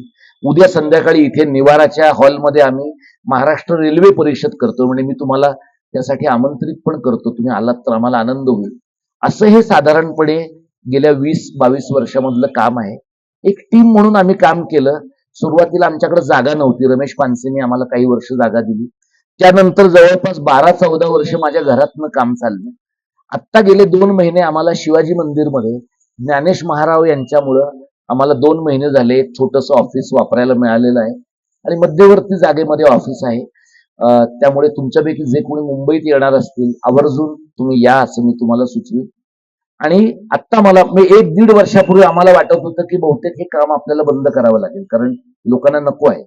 पण आज आम्हाला असं वाटतं महाराष्ट्रात फिरताना की स्थलांतराचा प्रश्न असेल, शाळांचा प्रश्न असेल, भाषेचा प्रश्न असेल किंवा एकूण महाराष्ट्राच्या ओळखीचा प्रश्न असेल, हा मुंबई पुरता मर्यादित प्रश्न नाही. मी चंद्रपूर आणि चंद्रपूरला जाऊन आलोय, वर्धेला जाऊन आलोय, नागपुरात जाऊन आलोय. सगळीकडे लोकांना कमी अधिक प्रमाणात हा प्रश्न जाणवतो आहे. या प्रश्नाच्या बाबतीमध्ये तुमच्यासारख्या मंडळींची आम्हाला जी मदत हवी आहे ती इथं पुण्यामध्ये आम्ही आमचं सेंटर उभं केलंय. आता म्हणजे जागा नाहीये पण एक कार्यक्रम आम्ही जो केला अभिवादनाचा कार्यक्रम केला. रेल्वे परिषद आम्ही घेतो आहोत. या सगळ्या प्रक्रियेमध्ये पुण्यात आम्हाला जागा मिळण्यासाठी म्हणा, कारण जागा काय आम्ही बाजारभावाने जागा घेऊन चालवू शकू अशी परिस्थिती नाही. दोस्ती खात्यामध्ये जागा मिळाली थोडीफार, आम्हाला ऑफिस स्पेस थोडासा मिळाला तर हवा आहे. आणि काम करण्यासाठी म्हणजे गेल्या 6-8 महिन्यामध्ये खूप लोक येऊन जोडले गेलेले आहेत. पण रचनात्मक काम उभं राहायचं तर कुणीतरी मान ठोकून आठवड्यातनं एकदा, 15 दिवसातनं एकदा, महिन्यातनं एकदा बसून 4 माणसांची कॉफीनं बैठक घेणं, 2-3 महिन्यामधनं एक कार्यक्रम घेणं असं करावं लागतं. तर हे होईल. आणि म्हणजे पुणे हे सांस्कृतिक शहर आहे, जसं मुंबई ही आपली आर्थिक राजधानी आहे, असं आपण ज्याला सरधोपटपणे आपण म्हणतो तसं म्हणण्याची पद्धत आहे. पण पुण्यातला सांस्कृतिक महोत्सव सुद्धा पुनीत बालन चालवतो, हे आता आपल्याला माहिती आहे. पुण्यातल्या ढोल पथकांची व्यवस्था सुद्धा दुसरेच कोणतरी लोक बघतात. पिंपरी चिंचवड सारख्या ठिकाणी, हिंजवडी सारख्या ठिकाणी परप्रांतीयांचं वाढलेलं प्रमाण किती आहे आपल्याला माहिती आहे. अशा परिस्थितीमध्ये पुणे सुरक्षित आहे अशा समजुतीत राहू नका. आणि पुण्यामध्ये येणारे जे मराठवाडा, विदर्भ आणि खानदेशातल्या लोकांनी इथं हा सगळा आपला भाग आहे. जर इथे येणार तुम्ही मध्यरात्री जर पुणे स्टेशनला गेलात तर उत्तर भारतातनं येणाऱ्या गाड्यांमधून अक्षरशः माणसांचा पूर येताना तुम्हाला दिसतो. 2-2, 2,500 हजार मैलावरनं येणारे लोक 4 दिवसामध्ये उबर चालवायला घेतात आणि तुमचा कल्चरल स्पेस, तुमचा सगळा पब्लिक स्पेस क्लेम करायला घेतात. अशा परिस्थितीमध्ये आपण का करायचं नाही ते, अशा प्रकारची एक भावना माझ्या मनात आहे. ही एक बेसिक मांडणी मी तुमच्या पुढे केलेल्या कामाची केली. त्यांनी मला माइलस्टोन विचारले तर एक मला असं 2-3 पुरस्कार, साहित्य संघाचा एक बागा ढवळे आणि माधव जुलियन यांच्या नावाचा पुरस्कार मिळाला. आणि आमच्या संस्थेला उद्धव ठाकरे यांचं सरकार असताना महाराष्ट्र सरकारकडनं मिळणारा मंगेश पाडगावकरांच्या नावाचा पुरस्कार मिळाला. म्हणजे गेल्या 22 वर्षामध्ये सरकारकडनं मिळालेला हा एकमेव, कदाचित शेवटचा अशा प्रकारचा पुरस्कार आहे. आता ज्या प्रकारची भूमिका माझी सरकारच्या बद्दलची आहे ते पाहता ते मला काठीनही हात लावतील अशी शक्यता नाहीये. आणि मलाही सरकारच्या समित्यांवर जाणं, किंवा मी सरकारचा ओएसडी होतो उद्धव ठाकरेंच्या सरकारमध्ये, मी महाराष्ट्र कर्नाटक सीमा प्रश्नाचा ओएसडी होतो आणि मी विद्यापीठातनं डेप्युटेशनवर उदय सामंतांकडे गेलो होतो. त्यावेळेला ह्या सगळ्या फुले, शाहू आंबेडकर ह्या सगळ्या ज्या समित्या आहेत त्या समित्यांची तेव्हाची रचना करण्यामध्ये माझा काही एक रोल होता. त्यामुळे ही यंत्रणा कशी ऑपरेट होते हे मला थोडं माहिती आहे. आणि ही मोहाची जागा आहे खूप. म्हणजे मी एप्रिल 22ला परत आलो विद्यापीठामध्ये, हेड झालो. त्यानंतर मी अजून 2 महिने थांबलो असतो तर कदाचित गुवाहाटीला गेलो असतो. पण त्याच्यासाठी माणसाला एक प्रकारचं टेम्परामेंट लागतं, ते काही माझं नाहीये. तर अशा पद्धतीचं काम आहे. फार काही अपूर्व आम्ही केलंय असं नाही. लोक आता अलीकडे भेटतात आणि युट्यूबवर किंवा इन्स्टावर सगळं पाहून लोक रिॲक्ट करतात त्याच्यावर. मला असं वाटतं की त्या प्रतिक्रियांच्या पलीकडे कामामध्ये जर लोक सहभागी झाले तर अधिक चांगलं होईल. धन्यवाद. प्रश्न असा आहे की मागच्या काही वर्षामध्ये बघितलं आपण तर खाजगी शाळा सुरू होणं हे वेगळी, सरकार खाजगी शाळा सुरू करणं ही वेगळी. आत्ता सरकारच्या अजेंड्यावरती असं आहे की स्थानिक स्वराज्य संस्थांनी सीबीएसईच्या शाळा काढायला त्याला मान्यता द्यावी हो, असा प्रस्ताव आलाय आणि त्याला मंजुरी पण मिळाली की हो, जिल्हा परिषदेने सीबीएसई शाळा सुरू हो, करावी. हो. म्हणजे एकीकडे अगदी ह्याला मुलामा असा दिला जातो की ही पालकांची डिमांड आहे, पालकांची अपेक्षा आहे, पालकांची गरज आहे. म्हणजे सामान्य ज्याला इंग्रजी शाळा जाऊ शकतात नाही अशा सामान्य लोकांचा शिक्षणाचा हक्क अबाधित ठेवण्यासाठी आम्ही स्थानिक स्वराज्य हो. संस्थेची शाळा काढतो. तर या अजेंड्याला छेद कसं देऊ शकतो आपण, त्याला कुठल्या पातळीवर कसं होऊ शकतो? काय झालं माहित आहे की सगळ्या राजकीय पक्षांचं एकमत आहे, पण त्यांना जाहीरपणे हे बोलण्याची हिंमत नाहीये की मराठी माध्यमाच्या शाळा नको आहेत. सगळ्या राजकीय पक्षांचं एकमत आहे. म्हणजे तुम्ही बघा की पवार पब्लिक स्कूल सुप्रिया सुळेंच्या ताब्यात जेव्हा गेलं, म्हणजे पवार साहेबांना विचारल्याशिवाय काय ते काढलेलं नाही. तर जेव्हा त्यांनी पवार पब्लिक स्कूल काढल्या त्यावेळेला जर पवार साहेबांनी त्या शाळा एसएससी बोर्डाच्या मराठी माध्यमाच्या काढल्या असत्या तर महाराष्ट्रातल्या सर्व राजकीय पक्षांनी, कारण तेव्हा पवारांचा प्रभाव होता, साहेब काढतायत म्हणल्यानंतर महाराष्ट्रातल्या इतर पण राजकीय पक्षांच्या लोकांनी त्या शाळा काढल्या असत्या. पण त्या शाळा त्यांनी सीबीएसई आणि आयसीएसई बोर्डाच्याच काढल्या. आणि सुप्रिया सुळेंना जर तुम्ही त्याच्याबद्दल विचारलं तर त्या सांगतात लोकांना की तिथे काय गरिबांना एवढे टक्के ऍडमिशन फ्री आहे. आता तिथे त्यांच्या माहितीतल्या राजकीय पुढाऱ्यांच्या अनेक मुलांना ते प्रवेश देतात. अशाच प्रकारचा एक घातक प्रयोग आदित्य ठाकरेंनी मुंबईत केलाय. त्याला ते मुंबई पब्लिक स्कूल असं म्हणतात. त्यांनी काय केलं, मुंबई महानगरपालिकेच्या ज्या शाळा आहेत त्या शाळा सीबीएसई आणि आयसीएसई बोर्डाच्या शाळा केल्या. आता त्या जेव्हा केल्या तेव्हा त्यांच्या विरुद्ध आम्ही भांडलो. तर आदित्य ठाकरेंचा युक्तिवाद काय होता, गरिबांच्या मुलांना आम्ही फुकटामध्ये इंग्रजी शिक्षण देतो आहोत. तर गरिबांच्या मुलांना तुम्ही फुकटात शिक्षण देता इथपर्यंत बरोबर आहे, पण त्या मुलांना तुम्ही शिक्षण देताय का आणि नीट इंग्रजी शिक्षण देताय का, तर तसं घडताना दिसत नाहीये. पण ते आदित्य ठाकरेंनी तेव्हा कोणाचं ऐकलं नाही. काही महिन्यांच्या पूर्वी आम्ही गगराणींकडे दुसऱ्यांदा गेलो तेव्हा प्राची जांभेकर त्यांच्या उपायुक्त आहेत, त्यांना आम्ही भेटलो आणि त्यांना म्हटलं की सीबीएसईच्या शाळा जर पंजाबमध्ये पंजाबी माध्यमाच्या आहेत, युपी बिहारमध्ये हिंदी माध्यमाच्या आहेत, तर तुम्ही महाराष्ट्रामध्ये मराठी माध्यमाच्या का मागितल्या नाही. तर त्या असं म्हणाल्या की सीबीएसईने आमचं ऐकलं नाही. तुम्ही मला सांगा, देशातली सगळ्यात मोठी महानगरपालिका यांची, काही राज्यांच्या पेक्षा यांचं जास्त बजेट आहे. यांनी जर सीबीएसईला म्हटलं असतं की तुम्ही नाही ऐकलं आमचं तर महाराष्ट्रात एकही सीबीएसई शाळा होऊ देणार नाही, सीबीएसईनं झक मारून ऐकलं असतं. पण यांच्यातल्या कोणाचीही मुलं मराठी माध्यमामध्ये शिकलेली नाही, कोणाचीही मुलं एसएससी बोर्डामध्ये शिकलेली नाही. त्याच्यामुळे यांना सीबीएसई करण करायचं आहे हे टेक्निकल आहे, यांना सरसकट इंग्रजीकरण करायचं हेच उद्दिष्ट आहे. आता नवी मुंबई महानगरपालिकेमध्ये सागर नाईक नावाचा त्यांचा सभागृह नेता आहे, त्याने सांगितलं की नवी मुंबईच्या क्षेत्रातल्या सगळ्या मराठी माध्यमाच्या शाळा बंद करून आम्ही त्यांचं इंग्रजीकरण करणार आहोत. एसएससीच्या इंग्रजी शाळा, अजून ते सीबीएसई कडे गेले नाही, पण एकदा एसएससीच्या इंग्रजी शाळा केल्या की एक पाऊल पुढे टाकलं की सीबीएसईच्या इंग्रजी शाळा आहे. त्याच्या पुढे तुम्ही जर सांगितलं ना, सगळ्या जिल्हा परिषदा, सगळ्या महानगरपालिका, सगळ्या पंचायत समित्या यांचं म्हणणं असं आहे की आमच्याकडे एक मॉडेल इंग्लिश शाळा काढा. आणि मॉडेल इंग्लिश शाळा जी आहे ती सीबीएसईची आहे. म्हणजे खाजगी पातळीवर सीबीएसईच्या आयसीएसईच्या शाळा निघालेल्याच आहेत. खाजगी पातळीवर स्वयंअर्थसहाय्यी तत्वावर त्या शाळा आहेतच, पण त्याच्या पलीकडे आता सरकारने जर सीबीएसई करण केलं तर त्याच्यामधून इतका गंभीर परिणाम निर्माण होईल की आता लोकांचा सगळा भर राजकीय पक्षांचा अमराठी शाळांमध्ये मराठी शिकवलं जातंय की नाही एवढाच आहे. आणि ते सुद्धा कसं आहे, 1ली ते 4थी शिकवलं जातंय का, 5वी ते 7वी शिकवलं जातंय का, 8वी ते 10वी शिकवलं जातंय का, मग ग्रेडिंग आहे का मार्क धरले जात आहेत, अशा प्रकारचेच प्रश्न त्यांच्या मनामध्ये आहेत. म्हणजे शिक्षणाचं माध्यम म्हणून मराठी संपावं या दृष्टीनं आपल्या राजकीय पक्षांची वाटचाल आहे. याच्यावरचं जे उत्तर आहे ते समाज म्हणून आपण शोधलं पाहिजे. लोक काय म्हणतात, आमच्या घराजवळ बरी मराठी शाळा नाही, हा एक स्टँडर्ड युक्तिवाद आहे. किंवा बायको नाही म्हणाली, नवरा नाही म्हणाला, हे स्टँडर्ड युक्तिवाद आहे. तुमच्या घराजवळ जी इंग्रजी माध्यमाची शाळा आहे तिला दर्जा आहे याचा शोध तुम्हाला कसा लागला? कारण तुम्हाला त्या शाळेत आतच जाता येत नाहीये, पालकांना त्या शाळेमध्ये बोलताच येत नाहीये कोणाशी. मराठी माध्यमाच्या शाळेमध्ये जाऊन तुम्ही 4 शिक्षकांना काहीतरी बोलू शकता. इंग्रजी माध्यमाच्या शाळांमध्ये जात नाहीत लोक, बोलू शकत नाहीत. त्याच्यामुळे आत्ताच्या घडीला म्हणजे माध्यम म्हणून तुम्ही लोक काय करू शकता, तर आम्ही मुंबईमध्ये ज्या वेळेला माहीम, दादर, ठाणे, भांडूप अशा शाळा महानगरपालिकेने बंद पाडल्या, त्यांनी आर्ग्युमेंट काय केलं, धोकादायक आहे.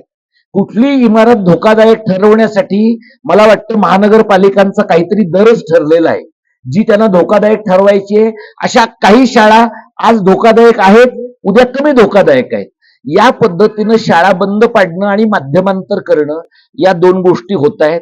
या बाबतीमध्ये मला काय वाटतं माहितीये, या बाबतीमध्ये राजकीय पुढाऱ्यांना जेवढे टोकाचे प्रश्न माध्यमांनी विचारले पाहिजे तेवढे विचारले जात नाहीत. म्हणजे आदित्य ठाकरेची कालची पोस्ट आहे, ICSE शाळा आम्ही काढली, त्या शाळेमधल्या मुलांना 90% 95% मार्क मिळाले, पण त्या पोस्टची बातमी झाली आहे. पण त्या पोस्टवर त्याला कोणी हे विचारलं नाही की त्या शाळेमध्ये शिकणाऱ्या मुलांना मराठी आणि इंग्रजी नीट येतंय का. म्हणजे माझं असं म्हणणं आहे की तुम्ही त्याच्या घरी जाऊन मुलाखत घ्या असं नाही, कारण तो एंटरटेन करणार नाही, पण किमान त्याच्या ट्विटच्या खाली काय म्हणणं आहे हे तरी लोकांनी विचारलं पाहिजे. पण असं विचारलं जात नाही कुठल्याच राजकीय पक्षाला. आणि त्याच्यामुळे मेजर धोका आपल्या समोरचा शाळांचं सरसकट CBSE-करण होणं, इंग्रजीकरण होणं. आणि जसजसा लोकांच्याकडचा पैसा वाढेल, काय झालंय, गरिबांची मुलं जेव्हा मराठी शाळेत आली तेव्हा मध्यमवर्गीयांची इंग्रजी शाळेत गेली, गरिबांची मुलं इंग्रजी माध्यमाच्या SSC बोर्डात गेली तेव्हा वरच्या वर्गातल्या लोकांची CBSE-त गेली. आता गरिबांच्या मुलांना पण CBSE ICSE परवडायला लागलं तर धनदांडग्यांची मुलं IGCSE आणि IB बोर्डात जायला लागलेली आहे. मग तिथे लोक काय म्हणतात, नाही 15च मुलं आहेत, वर्ग AC आहेत आणि काही दप्तराचं ओझच नाहीये, पण फी किती आहे, 5 लाख रुपये, 8 लाख रुपये. अशा प्रकारची माध्यमावर आधारित वर्ण व्यवस्था आपण तयार करतो आहोत आणि ही अत्यंत घातक गोष्ट आहे. म्हणजे मराठी शाळेमध्ये शिकलेला त्याने शिपाईच राहायचं आहे, IGCSE शाळेमध्ये शिकलेला त्याने तशाच प्रकारच्या विद्यापीठात शिकायचं आहे आणि मग त्याने खाजगी विद्यापीठातच जाऊन नोकऱ्या करायच्या आहेत. अशा प्रकारची माध्यमाधारित वर्ण व्यवस्था होते आहे. ती चॅलेंज जर करायची असेल तर जसं आमच्यासारख्या कार्यकर्त्यांनी भांडलं पाहिजे, तसं मला वाटतं की माध्यमांनी, म्हणजे तुमच्या सगळ्या मंडळींवर प्रेशर आहे मला कल्पना आहे. म्हणजे परवा मी पत्रकार परिषद घेतली तर तिथं मी असं म्हणालो की बातम्या जातात, पण बातम्या गेल्यानंतर वर जातातच असं नाही. तर एका गृहस्थानं फार राग आला माझा. पण हे खरंच आहे की म्हणजे ह्यांनी माझी बातमी केली आहे पण मध्ये डेस्कवर कोणीतरी अडवली आहे ती, आणि मग लोक असं मला अलीकडे आलेला अनुभव मी तुम्हाला सांगतो. तुम्ही ती मुलाखत बघा, म्हणजे तुम्हाला चॅनल कुठलं आहे तेही कळेल.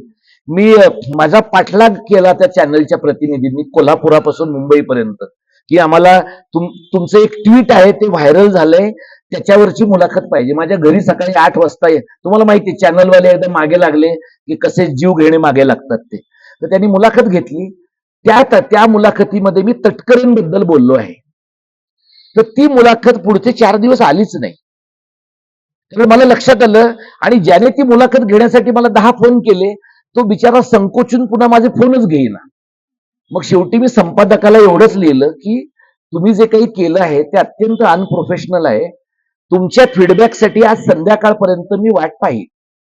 पुढच्या 15 मिनिटांमध्ये ते चॅनलच्या युट्यूबवर माझी मुलाखत आली आणि ती दिवसभरात लाखभर लोकांनी पाहिली.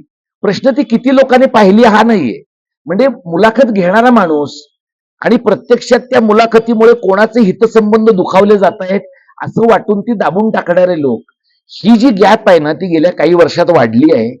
माझी फक्त तुम्हाला एवढीच विनंती आहे की तुम्ही काही घरावर तुळशीपत्र ठेवा असं माझं म्हणणं नाही, पण आपण सगळ्या लोकांनी थोडं थोडं कमी घाबरायचं ठरवलं ना तर आपली भीती कमी होण्याची शक्यता आहे. म्हणजे मला लोक म्हणतात की तुला भीती वाटत नाही का, तू सरकारबद्दल एवढं बोलतो.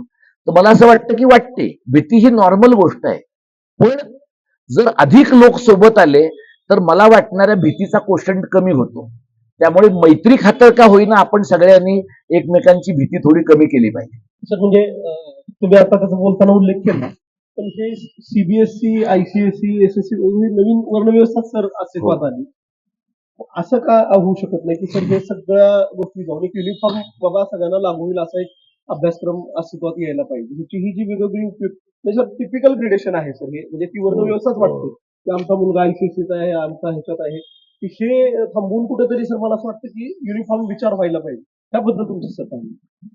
एक काय माहित आहे, यासाठी समाजातला जो वरचा वर्ग आहे ना, त्या वरच्या वर्गाला शहाणपण येण्याची जास्त गरज आहे. गरिबांची मुलं त्यांना परवडणाऱ्या जवळच्या शाळेत जाणार आहे. म्हणजे विनोबांनी म्हटलं होतं की सगळ्यात चांगली शाळा कुठली, जिथं मूल चालत जाऊ शकेल ती शाळा चांगली, म्हणजे परिसरातली. तर आता तुम्ही कुठल्याही तालुक्याच्या ठिकाणी जा, 20-20, 30-30 किलोमीटर लोक जीप मध्ये मुलं कोंबतात आणि अक्षरशः कोंबतात. म्हणजे एका जीप मध्ये 15-20 मुलं आहेत आणि ती मुलं त्या जीप मध्ये कोंबली जात आहेत, टाय बूट घालून ती जात आहेत. युनिफॉर्म जो कोड आहे ना शिक्षणाच्या बाबतीत, तो जर व्हायचा तर वरच्या मंडळींना या व्यवस्थेमध्ये बदल करावा असं वाटण्या इतपत काहीतरी घडलं पाहिजे आणि ते क्रांतिकारक आहे. म्हणजे आता जिथे आपल्याकडे समाजवादी व्यवस्था आली, साम्यवाद भारतामध्ये त्या अर्थाने पूर्ण साम्यवादी व्यवस्था आली नाही आणि पूर्ण साम्यवादी व्यवस्था जिथं आली तिथे सुद्धा लोकांचं प्रचंड शोषण झालं आहे, प्रचंड हिंसा झाली आहे, आपल्याला माहिती आहे. पण अनेक ठिकाणी शिक्षण अफोर्डेबल होणं, शिक्षण परवडणारं होणं हे साम्यवादी व्यवस्थांमध्ये अनेक ठिकाणी घडलं. फिनलंड सारख्या छोट्या देशामध्ये तुम्ही समाजाच्या कोणत्याही थरातले असा, तुम्हाला मिळणाऱ्या शिक्षणातल्या सोयी सारख्या आहेत. आपल्याकडे बघा, नंदुरबारच्या त्या जिल्हाधिकारी बाईंनी एका पुरुषाने आपल्या मुलाला मराठी माध्यमाच्या झेडपीच्या शाळेत घातलं, तर त्याच्या दुनियाभर बातम्या आल्या. तो निर्णय चांगलाच आहे त्या त्या व्यक्तीने घेतलेला. पण साधा विचार करा की जर त्या माणसाचं सरकारशी बी नसलं तर 6 महिन्यात त्याची बदली होणार आहे. तो ज्या कुठल्या जिल्ह्यात जाईल तिथे त्या माणसाला परत आपल्या मुलाची शाळा बदलावी लागणार आहे आणि त्यावेळेला त्या माणसाने काय निर्णय घेतलेला असेल आपल्याला माहिती नाही. म्हणजे महाराष्ट्रामध्ये IAS अधिकारी 600-500 आहेत, IPS अधिकारी 600-500 आहेत, MPSCतले लोक हजारो आहेत. याच्यातले मराठी माध्यमात घालणारे किती आहेत? 4-2च आहेत म्हणून त्यांच्या बातम्या होतात. 1500, 2-4 हजार जर असतील ना तर बातम्या नाही होणार, कारण ते नॉर्मल होईल. त्यामुळे तुम्ही म्हणताय तसं घडण्यासाठी ना, समाजातल्या वरच्या घटकापासून तळच्या घटकापर्यंत सर्वांना कॉमन स्कूलिंगचा आणि मातृभाषेतल्या शिक्षणाचा हा जर आता लोक असंही म्हणू शकतील की कॉमन स्कूलिंग करा पण इंग्लिश मिडियमचं करा, त्यातून त्या राज्यातल्या मातृभाषेचं नुकसान होणार आहे. त्यामुळे कॉमन स्कूलिंग करायचं ह्याचा विचार अनेक लोकांनी भारतात तुकड्या तुकड्यामध्ये वेगवेगळ्या ठिकाणी करून पाहिलेला आहे. पण शिक्षण हा गेल्या काही काळामधला अत्यंत तेजीनं वाढणारा धंदा आहे. म्हणजे शालेय शिक्षण आहे, उच्च शिक्षण आहे. इथं तुम्ही बघा, पुण्याच्या आसपास इतक्या मोठ्या प्रमाणामध्ये बहुजन समाजातल्या लोकांच्या इंजिनिअरिंग मेडिकलच्या संस्था आहे. ज्या वेळेला मराठ्यांचं आम्हाला कुणबी म्हणा, आम्हाला आरक्षण द्या असं आंदोलन चालू होतं, त्यावेळेला ह्यांच्यापैकी एक जणही असं म्हणाला नाही की तुमचं आरक्षणाचं आंदोलन चालायचं ते चालू द्या, पण माझ्या संस्थेतल्या 5 जागा मी तुम्हाला देतो. कारण त्या 5 जागांचे 5 कोटी मिळत आहेत ना नॉर्थ ईस्ट मधल्या पोरांच्याकडनं, युपी बिहारच्या पोरांकडनं पैसे मिळत आहेत. मग युपी बिहारच्या पोरांकडनं 5-5, 10-10 कोटी घेणं ज्यांना सोयीचं आहे, ते मराठा आहे म्हणून, कुणबी आहे म्हणून, ओबीसी आहे म्हणून आपल्या पोरांना फुकट का शिकवतील? मग ते आपल्यातल्या कोणाला फुकट शिकवतात? ज्यांचे आईबाप धनदांडगे आहेत, जे तेवढे पैसे टाकू शकतात त्यांना ते करतायत. त्यामुळे सर्वांना युनिफॉर्म स्कूलिंग मिळणं ही जरी समाजाची गरज आहे, तरी सुद्धा त्या टप्प्यापर्यंत पोचणं आत्ताचा आपला राज्यकर्ता आणि प्रशासकीय वर्ग खूप मोठ्या सामाजिक घुसळणीशिवाय करू देईल असं मला वाटत नाही. सर आता आपण बोलताना एक मुद्दा मांडला की उत्तर भारतातून रेल्वे महाराष्ट्रामध्ये खूप जास्त आणि हे सत्य आहे. तर याच्यासाठी काय करता येऊ शकेल? कारण मी मूळचा बीडचा आहे. आता बीडला रेल्वे झालेली आहे, पण बीडवरून पुण्याला यायला रेल्वे नाहीये. आता सुरू केली त्यांनी बीड ते नगर 30 दिवसातून एखाद्या वेळेस, पण बीडवरून पुण्यात येत असेल किंवा बीडवरून मुंबईला जायचं असेल तर रेल्वे नाही. आणि त्यासाठी तुम्ही आता काहीतरी एक उपक्रम घेणार आहात, तर त्याच्याबद्दल जरा आणखी आपलं काय कर्तव्य असेल बरं? तुम्ही रेल्वेच्या बाबतीत जे म्हणलात त्याच्या संबंधातली एक परिषद आम्ही उद्या घेतोय आणि महाराष्ट्रासाठी रेल्वे कधी धावणार असं त्या परिषदेचं शीर्षक आहे. इथं पुण्यामध्ये मराठवाड्यातनं आणि महाराष्ट्राच्या इतर भागामधनं येणाऱ्या काही गाड्या हडपसरला थांबतात. उत्तर भारतातनं येणाऱ्या गाड्या पुण्यामध्ये येतात. मुंबईमध्ये दादर गोरखपूर ही जी गाडी आहे ती आता दादरवरनं सुटते रेग्युलरली, पण दादर रत्नागिरी गाडी तिथनं काढून त्यांनी दिव्याला नेली आणि कारण सांगताना त्यांनी असं सांगितलं की ट्रॅक बदलावे लागतात. जर दादर गोरखपूरसाठी ट्रॅक बदलावे लागत नाहीत किंवा दादर रत्नागिरीसाठी बदलावे लागतात तर दादर गोरखपूरसाठी सुद्धा बदलावे लागतात. आणि अशा परिस्थितीमध्ये राज्यातली गाडी हा पहिला प्राधान्याचा भाग असला पाहिजे.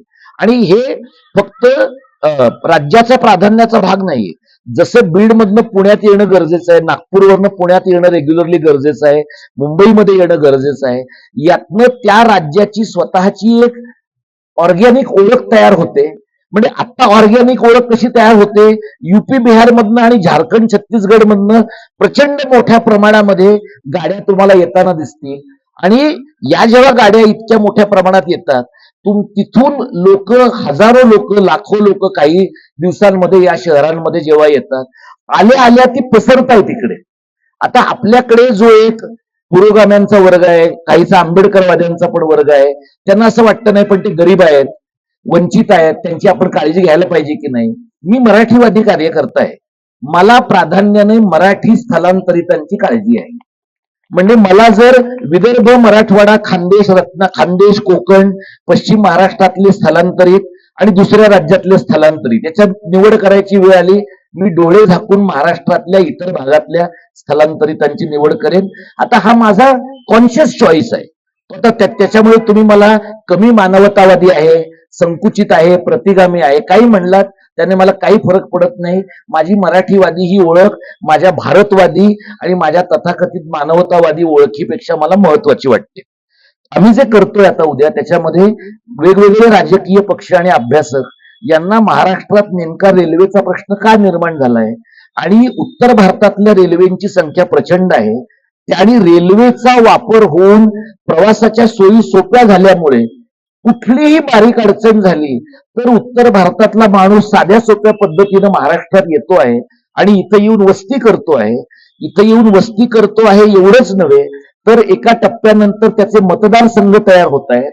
आणि MMRच्या प्रांताचा जर तुम्ही विचार केलात तर आता जर MMRचं पुढच्या काही काळामध्ये वेगळं राज्य होण्याची शक्यता झाली तर हिंदी ही त्या भागाची पहिली भाषा होण्याची शक्यता आहे. एवढी प्रचंड लोकसंख्या तिथली वाढली आहे. त्यामुळे रेल्वेचा धोका हा फक्त रेल्वेतल्या सोयींचा धोका नाहीये किंवा रेल्वेच्या फ्रिक्वेन्सीचा नाहीये.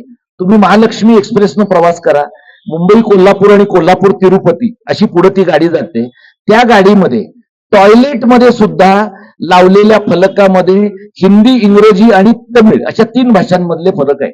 महाराष्ट्रामधनं जी गाडी 500 किलोमीटर जाते त्या गाडीमध्ये मराठीतला फलक लावायची लोकांना का लाज वाटावी. हे मला वाटतं की रेल्वे हे गेल्या 20 वर्षातलं उत्तर भारतीयांच्या सिंडिकेटचं लक्षण आहे. त्यांचे 3 रेल्वे मंत्री झाले, लालू प्रसाद यादव, रामविलास पासवान, नितीश कुमार. या मंडळींनी रेल्वेमध्ये उत्तर भारतीय माणसांची प्रचंड, त्यांचाही दोष आहे की आपल्या राज्यकर्त्यांनी रेल्वेकडे दळणवळणाचं साधन, महाराष्ट्र जोडण्याचं, महाराष्ट्र एकजीव करण्याचं साधन म्हणून पाहिलं नाही. तर तशा प्रकारचा एक प्रयत्न गेल्या रविवारी मुंबईत झाला, रेल्वे परिषद झाली. उद्या निवारामध्ये आम्ही करतोय, तुम्ही आलात त्याच्यात तर फार बरं होईल. तुझ्या प्रश्नाचं उत्तर देतो मी. हे फक्त माझं विधान नाहीये. याच्या अगोदर पळशीकरांनी म्हटलंय, योगेंद्र यादवने म्हटलंय आणि मला ते ठामपणे पटतं. उत्तर भारतातल्या हिंदू आणि मुसलमानांच्या डोक्यामध्ये एक प्रकारची वर्चस्वाची मानसिकता आहे आणि ती मानसिकता अशी आहे की हा देश त्यांच्या बापाचा आहे आणि या देशामध्ये आपण आपली भूमी ही देवभूमी असल्यामुळे लोकांवर वर्चस्व राखण्याची आपल्याकडे क्षमता आहे, आपल्याकडे संख्या आहे, आपल्याकडे लोकसंख्येची ताकद आहे. आणि त्याच्यामुळे उत्तर भारतातला हिंदू असेल तर तो उत्तर भारतातनं आपल्याकडे आयात झालेला राम सुद्धा तुम्ही बघा, तो 6 पॅक वाला आक्रमक राम आहे. महाराष्ट्रामधला रामकृष्ण हरीवाला राम नाही येतो. भारत का बच्चा बच्चा जय श्रीराम गायेगा वाला राम आहे, हा एलियन राम आहे. हा राम आपण कधी आयात केला? हा राम आपण संघ आणि भाजपवाल्यांच्या प्रभावाने आयात केलेला राम आहे, जो एका अर्थाने सांस्कृतिक वसाहतवादाचा भाग आहे असं मी मानतो. उत्तर भारतातले मुसलमानही त्या पद्धतीने विचार करणारे आहेत. त्यांच्यातले देवबंदी आणि वहाबी जे आहेत त्या सगळ्या लोकांना महाराष्ट्रातल्या मशिदीमध्ये मराठीमधनं मशिदी असतील आणि मशिदीमध्ये लोक प्रार्थना करायला जाणार असतील तर किमान महाराष्ट्रातल्या मशिदींमधला रोजगार तरी मराठी मुसलमानांना मिळाला पाहिजे. महाराष्ट्रातल्या मशिदींमधला रोजगार सुद्धा जर देवबंदी आणि वहाबी मुसलमानांना मिळणार असेल तर नुसत्या रोजगाराच्या भूमिकेतनं सुद्धा त्यांच्या असण्याला विरोध केला पाहिजे. हे वसाहतीकरण आहे आणि या पद्धतीने देवनागरी लिपीचं साधर्म्य मराठी आणि हिंदीचं आणि मराठी लोकांचा टोकाचा सहिष्णुपणा आणि पाठीचा कणा नसण्याची वृत्ती यामुळे अत्यंत वेगाने आपण उत्तर भारताच्या सांस्कृतिक आणि राजकीय आधिपत्याखाली जात आहोत. आणि डिलिमिटेशन झाल्यानंतर ज्या वेळेला देशातल्या मतदारसंघांची फेररचना होईल त्यावेळेला ही परिस्थिती इतकी वाढेल, इतकी बदलेल की उत्तर भारतातल्या काही राज्यांच्या मदतीनेच दक्षिण भारतातल्या राज्यांनी फार प्रतिसाद नाही दिला भाजपला आणि संघाला त्यानंतरच्या काळात, तरी सुद्धा भारतीय जनता पक्ष आणि संघाला त्यांचं नॅरेटिव्ह रेटता येईल इतपत परिणाम होईल असं मला वाटतं. हे मला वाटतं तुझ्या प्रश्नाचं तुला किती समाधानकारक आहे माहित नाही, पण हे माझ्या बाजूने उत्तर आहे. म्हणजे जसे आपल्याकडे राष्ट्रीय महामार्ग आहेत, राज्य महामार्ग अशी विभागणी आहे, तशी रेल्वेची विभागणी राष्ट्रीय रेल्वे आणि प्रादेशिक रेल्वे अशी करता येणं याच्यावरचं एक उपाययोजना असू शकेल का? हे आम्ही या रेल्वे परिषदेच्या अगोदर त्याच्या पूर्वतयारीमध्ये वेळोवेळी केलेल्या मागण्यांमध्ये भारतीय रेल्वे ही टेक्निकली उत्तर भारतीय रेल्वे म्हणूनच जर ऑपरेट करत असेल तर Maharashtra railway, Tamil Nadu railway, Karnataka railway अशा राज्यांच्या सीमांमधल्या रेल्वेंचा विचार करावा आणि त्या दृष्टीनं संघ राज्याची फेररचना करावी. देशाच्या सीमांना जोडणारी जी रेल्वे आहे ती तत्वतः भारतीय रेल्वे म्हणून ठेवावी. पण ही वेळ आता आपलं जे क्वाझी फेडरल राज्य आहे ज्याच्यामध्ये केंद्र अतोनात मजबूत आहे आणि राज्य विकलांग आहेत आणि महाराष्ट्रासारखं राज्य तर अत्यंतिक विकलांग आहे आणि रिसोर्सेस असून विकलांग आहे, अशा प्रकारची परिस्थिती बदलण्यासाठी महाराष्ट्र रेल्वे किंवा राज्यांच्या रेल्वेचा विचार आपल्यासारख्या कार्यकर्त्यांनी सुद्धा केला पाहिजे आणि राजकीय पक्षांनी सुद्धा संसदेच्या पटलावर तो मांडला पाहिजे. त्या इटलीच्या ज्या पंतप्रधान आहेत मेलोनी ना त्यांची मध्यंतरी एक मुलाखत आली होती आणि त्यामध्ये त्या असं म्हणाल्या की एकेकाळी जसे ओबामा आणि मनमोहन सिंग किंवा त्या प्रकारचे थोडे लेफ्ट लिबरल अशा प्रकारचे असणारे लोक आहेत ते जागतिक राजकारणावर स्वतःचा काहीतरी एक प्रभाव राखून होते, पण आता त्या स्वतः ट्रम्प, मोदी अशा प्रकारचे जे लोक आहेत यांचं जागतिक राजकारणावर वर्चस्व आहे आणि ही स्वागतार्ह गोष्ट आहे असं त्यांचं त्यावेळेला म्हणणं होतं. जगभरामध्ये आपल्याला असं दिसतंय की उजव्या ज्या शक्ती आहेत त्यांचा प्रभाव प्रचंड प्रमाणामध्ये वाढतो आहे. आता जे काही इराण आणि अमेरिकेचं युद्ध चाललंय, इराण आणि इस्रायलचं युद्ध चाललंय, ते युद्ध सुद्धा युद्धाचं बाकी जे काही मिलिटरी इंडस्ट्रीयल कॉम्प्लेक्सचं गणित आहे ते त्याच्यामध्ये आहे, पण आत्यंतिक धारदार उजवेपणा ज्या राज्यकर्त्यांच्या राजवटीमध्ये आहे त्याचाही त्याच्यामध्ये एक परिणाम आपल्याला दिसतो. भारतापुरता जर तुम्ही विचार केला तर तुमच्या असं लक्षात येईल की आपल्या देशामध्ये काँग्रेसच्या काळापासूनच या प्रकारच्या धर्मांध राजकारणाला खतपाणी मिळालेलं आहे.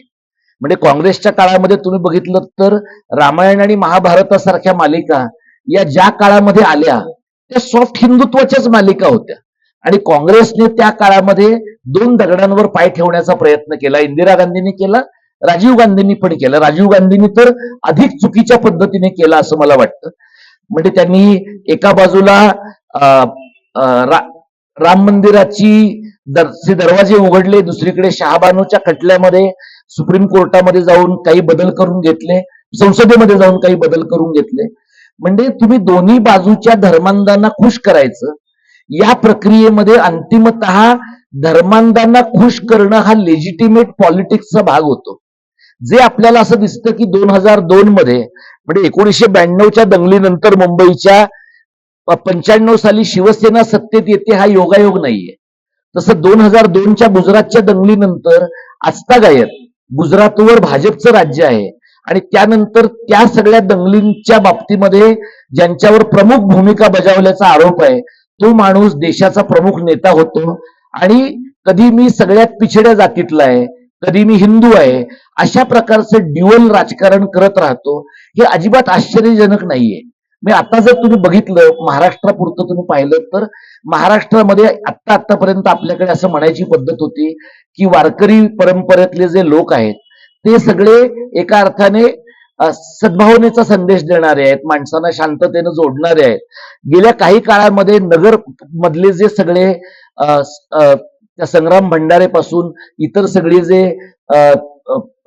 प्रवचनकार आणि कीर्तनकार तुम्ही पाहता, या सगळ्या मंडळींना असं लक्षात येतं आपल्याला की यांना त्यांच्या माथेफिरूपणाच्या प्रचारासाठी एजंट म्हणून अपॉइंट केलं गेलेलं आहे.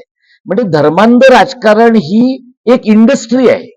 म्हणजे धर्मांध राजकारण हे पूर्णतः उत्स्फूर्ततेने होत नाही.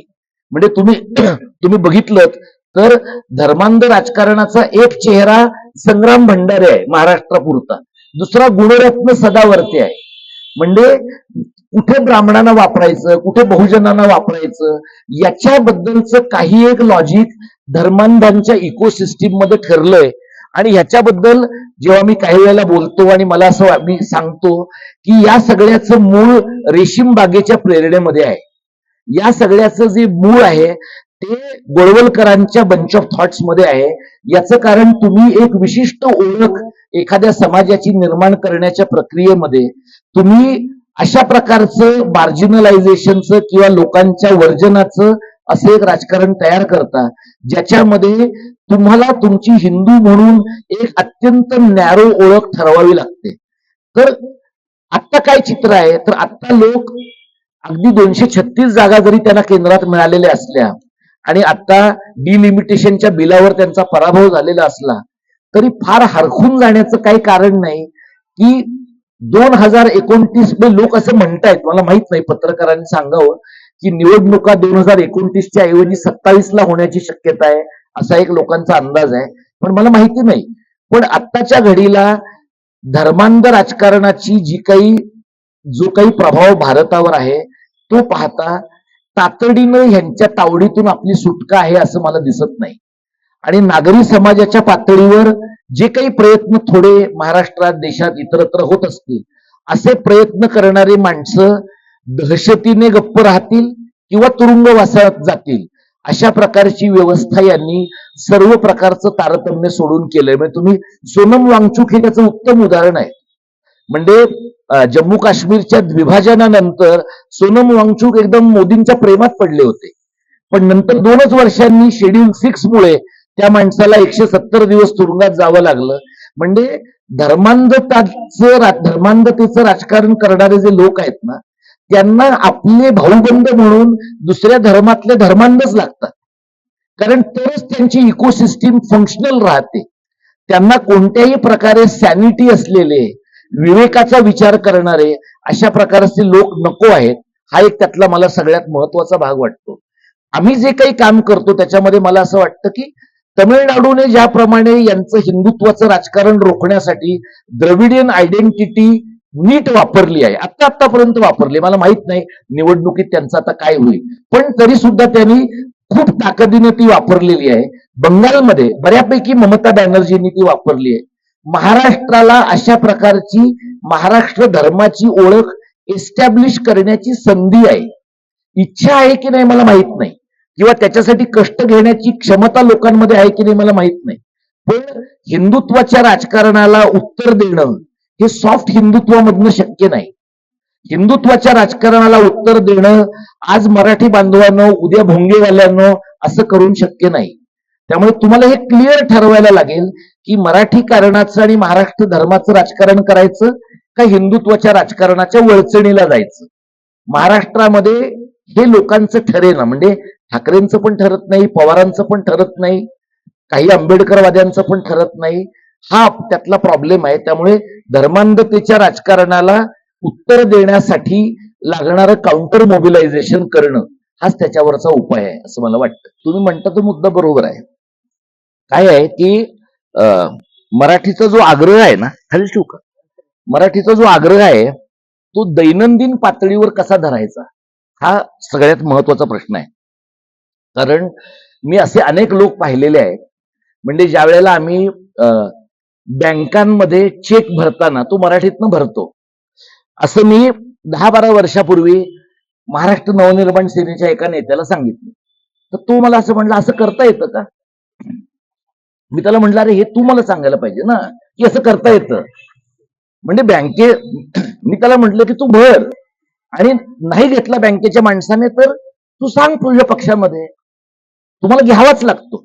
तर मुद्दा असा आहे की आपल्याकडे बराचसा अवेअरनेसच नाहीये. म्हणजे कॉल सेंटरच्या बाबतीमध्ये मराठीचा ऑप्शन निवडता येतो आणि हे तुम्हाला सांगता येतं की मराठीतनं बोलणारा माणूस नसेल तर मी बोलणार नाही.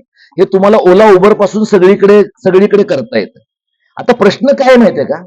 प्रश्न असा आहे की हे जे वैयक्तिक पातळीवर परिस्थिती सुधारेपर्यंत दैनंदिन भांडायचं आहे. लोक काय म्हणतात, हे कोण करणार आहे एवढी भानगड? मला सकाळी ऑफिसला जायचं आहे, मला अमुक काम करायचं आहे, हा एक भाग. दुसरं जे तुम्ही म्हणलात की हिंजवडी सारख्या ठिकाणी मोठ्या प्रमाणात उत्तर भारतीय आहेत, तर त्यांच्याशी अनौपचारिक संवादाची भाषा मग हिंदी होऊन बसते. आता याची दोन उत्तर आहेत. एक म्हणजे ज्या कंपन्या आपल्याकडे आलेल्या आहेत त्या कंपन्यांवर आपल्या राजकीय वर्गाने आमच्या मराठी माणसांना रोजगार मिळाला पाहिजे जास्तीत जास्त प्रमाणामध्ये, अशा प्रकारचा आग्रह का धरला नाही? म्हणजे हिंजवडीमध्ये तर तुम्ही बघा, तिन्ही पवारांच्या कार्यक्षेत्राखालचा भाग आहे तो. म्हणजे हिंजवडी तयार केलं म्हणून पवार साहेबांनी स्वतःची पाठ खूप वेळा थोपटून घेतलेली आहे. तर मग जर तुम्ही ते करून घेतलेलं आहे तर तिथं मराठी माणसं, आणि आमचं काय म्हणणं नाही तुम्ही बाहेरचेच बोलवा, पुण्यातले बोलवा पाहिजे तर तुमच्या मतदारसंघातले बोलवा, पण मराठी माणसं जर आली असती संख्येनं जास्त तर तुम्हाला जी अडचण दैनंदिन व्यवहारात जाणवते किंवा संख्येनं तेच जास्त आहे तर त्यांच्याशी कुठल्या भाषेत बोलायचं. आता याच्या तिसरा पुढचा काय मुद्दा आहे माहित आहे की बाहेरनं आलेल्या माणसाची गैरसोय करणं ही आपली जबाबदारी आहे, सोय करणं ही आपली जबाबदारी नाहीये. इथं तो आलाय ना, इथं तो जर राहायला आलेला आहे आणि तो 2000 किलोमीटर आलाय, आपल्यावर त्याने काही उपकार केलेले नाही, तो त्याच्या पगारासाठी आलेला आहे. त्याला जर पाटण्यामध्ये याच्यापेक्षा चांगलं वातावरण मिळालं असतं, युपी बिहारच्या मुलींना शिकण्यासाठी पुण्यापेक्षा पाटण्यात जास्त सेफ वातावरण मिळालं असतं, त्या इथं आल्या नसत्या. इथं त्या सेफली फिरू शकतात, इथं त्या स्वतःचा पर्सनल स्पेस एन्जॉय करू शकतात. हे सगळे पुण्यानं, मुंबईने, महाराष्ट्राने त्यांना दिलं आहे. पण याच्याबद्दलची वैयक्तिक सामूहिक पातळीवरची कृतज्ञता न ठेवता सामूहिक पातळीवरची कृतज्ञता आहे त्यांच्यामध्ये, आणि आपल्याला असं वाटतं की जाऊ दे त्याच्याबद्दल कशाला बोलायचं. तर हे थोडं आपण बोलायला पाहिजे असं मला वाटतं. आणि काही वेळेला म्हणजे जे मी तमिळनाडूमध्ये पाहिलंय, पश्चिम बंगालमध्ये पाहिलंय की ते नाहीत बोलत त्यांच्या भाषेमध्ये, गैरसोय होऊ देतात. आणि जेव्हा लोकांना लक्षात येतं की अरे हे यांचं राज्य आहे, म्हणजे कॉर्पोरेट पासून शाळांपर्यंत आपण त्यांना हे जाणवूच देत नाही की हे आमचं राज्य आहे. आता ही जी ओनरशिपची भावना आहे ना, ही ओनरशिपची भावना आपल्यातच असायला पाहिजे ना. आता हे आमच्या मालकीचं राज्य आहे, हे लोकांनी लढून मिळवलेलं राज्य आहे. आता हे लोकांनी लढून मिळवलेलं राज्य आहे, याचा जर अभिमान आपल्यालाच वाटला नाही तर तो वाटत नसेल असं मी म्हणत नाही, पण हे जे आहे ना ते थोडं टोकलं पाहिजे सामान्य माणसांनी पण. आणि बरेचदा असं होतं बघा की हॉटेलच्या वेटर पासून ते कोणाही पर्यंत, आता पुण्यात ज्या ज्या हॉटेलमध्ये मी गेल्या काही दिवसात हिंडलो आहे जेवायला वगैरे, सगळीकडे नोकर अमराठी आहेत, नेपाळी आहेत, झारखंडचे आहेत. त्याचा प्रॉब्लेम आहे ना, तो आलाय की नाही पोट भरायला, तो काय म्हणेल भाऊ मला समजत नाही, समजणारा माणूस घेऊन ये. थोडं लोकांचं कसं असतं, मी हॉटेलात गेलोय तर असं जरा 4 चौघांसमोर बोललो तर लोक म्हणतील काय उद्धट माणूस हॉटेलमध्ये आलाय, पण पैसे देऊन आलाय ना उद्धट माणूस. माझ्या बिलामध्ये माझा उद्धटपणा पण काउंट व्हायला पाहिजे. आणि 4 लोकांनी उद्धटपणा दाखवलं ना की झक मारून 5व्या माणसाला नाही बोलावं लागत हिंदी, मग ते बोलतातच मराठी. पण हे जे आहे ना, हे आपल्या राज्यकर्त्यांनी आणि आपल्या अभिजनांनी 50-60 वर्ष माती खाल्ल्यामुळे आपल्याला हे आत्ता करावं लागतंय. आपल्याला एखादा करुणानिधी मिळाला असता, आपल्याला एखादा स्टॅलिन किंवा NT रामाराव मिळाला असता, तर आपल्याला नसतं ना करावं लागलं हे. आपले लोक बघा, आपले माध्यमांचे लोक, माध्यमांकडे बोलणारे आपले राजकीय लोक सुद्धा हिंदी चॅनलवाले त्याला म्हणले ना, हिंदी में बाईट दीजिए, एकदम उड्या मारत बाईट द्यायला जातात. आणि तुम्हाला बाहेर काळं कुत्रं नाही विचारत आहे. आणि तुम्ही बोललं कोणाशी पाहिजे, तुमची कोर कॉन्स्टिट्युएन्सी काय आहे, तुमची कोर कॉन्स्टिट्युएन्सी ही आहे ना. मला वाटतं की हे सर थोडं रेटलं पाहिजे. महाराष्ट्रामध्ये गेल्या 10 वर्षामध्ये अनेक संघटनांनी आपण आता जसं फेडरेशन आहोत तसं न राहता कॉन्फेडरेशनकडे जावं, राज्यांच्या महासंघाकडे जावं आणि राज्यांमध्ये व्हिसाची पद्धत सुरू करावी, अशा प्रकारची मागणी केलेली आहे. प्रॉब्लेम असा आहे की मुंबई हे फक्त परप्रांतीय माणसांचं भक्ष्य नाहीये, प्रचंड मोठ्या प्रमाणातल्या जागतिक भांडवलदारीचं भक्ष्य आहे. आणि त्याच्यामुळे असं काहीही घडलं, भांडवलदारांना जे जे गैरसोयीचं आहे त्या गोष्टीला विरोध होणार आहे. म्हणजे ज्या वेळेला आपल्याकडे लोक म्हणतात बघा की मराठी माणसं जास्त पैसे घेतात कामाला, उत्तर भारतीय कमी घेतात, त्याच्यामुळे त्यांना नोकऱ्या मिळतात. तर मराठी माणसांच्या आधीच्या पिढ्यांची जगण्याची जी काही शैली असेल, जगण्याचा जो काही दर्जा असेल, त्याच्यापेक्षा जर जगण्याचा दर्जा सुधारला तर लोकांच्या अपेक्षा वाढतात. हा एक भाग आहे. आणि कमी पगाराचं कौतुक कोणाला आहे, तर कमी पगाराचं कौतुक प्रायमरीली भांडवलदारांना आहे. कारण अनऑर्गनाइज असलेला जो कामगार आहे तो जेव्हा कमीत कमी पगार घेतो त्यावेळेला भांडवलदारांना तो शोषणासाठी जास्तीत जास्त काळ उपलब्ध होतो.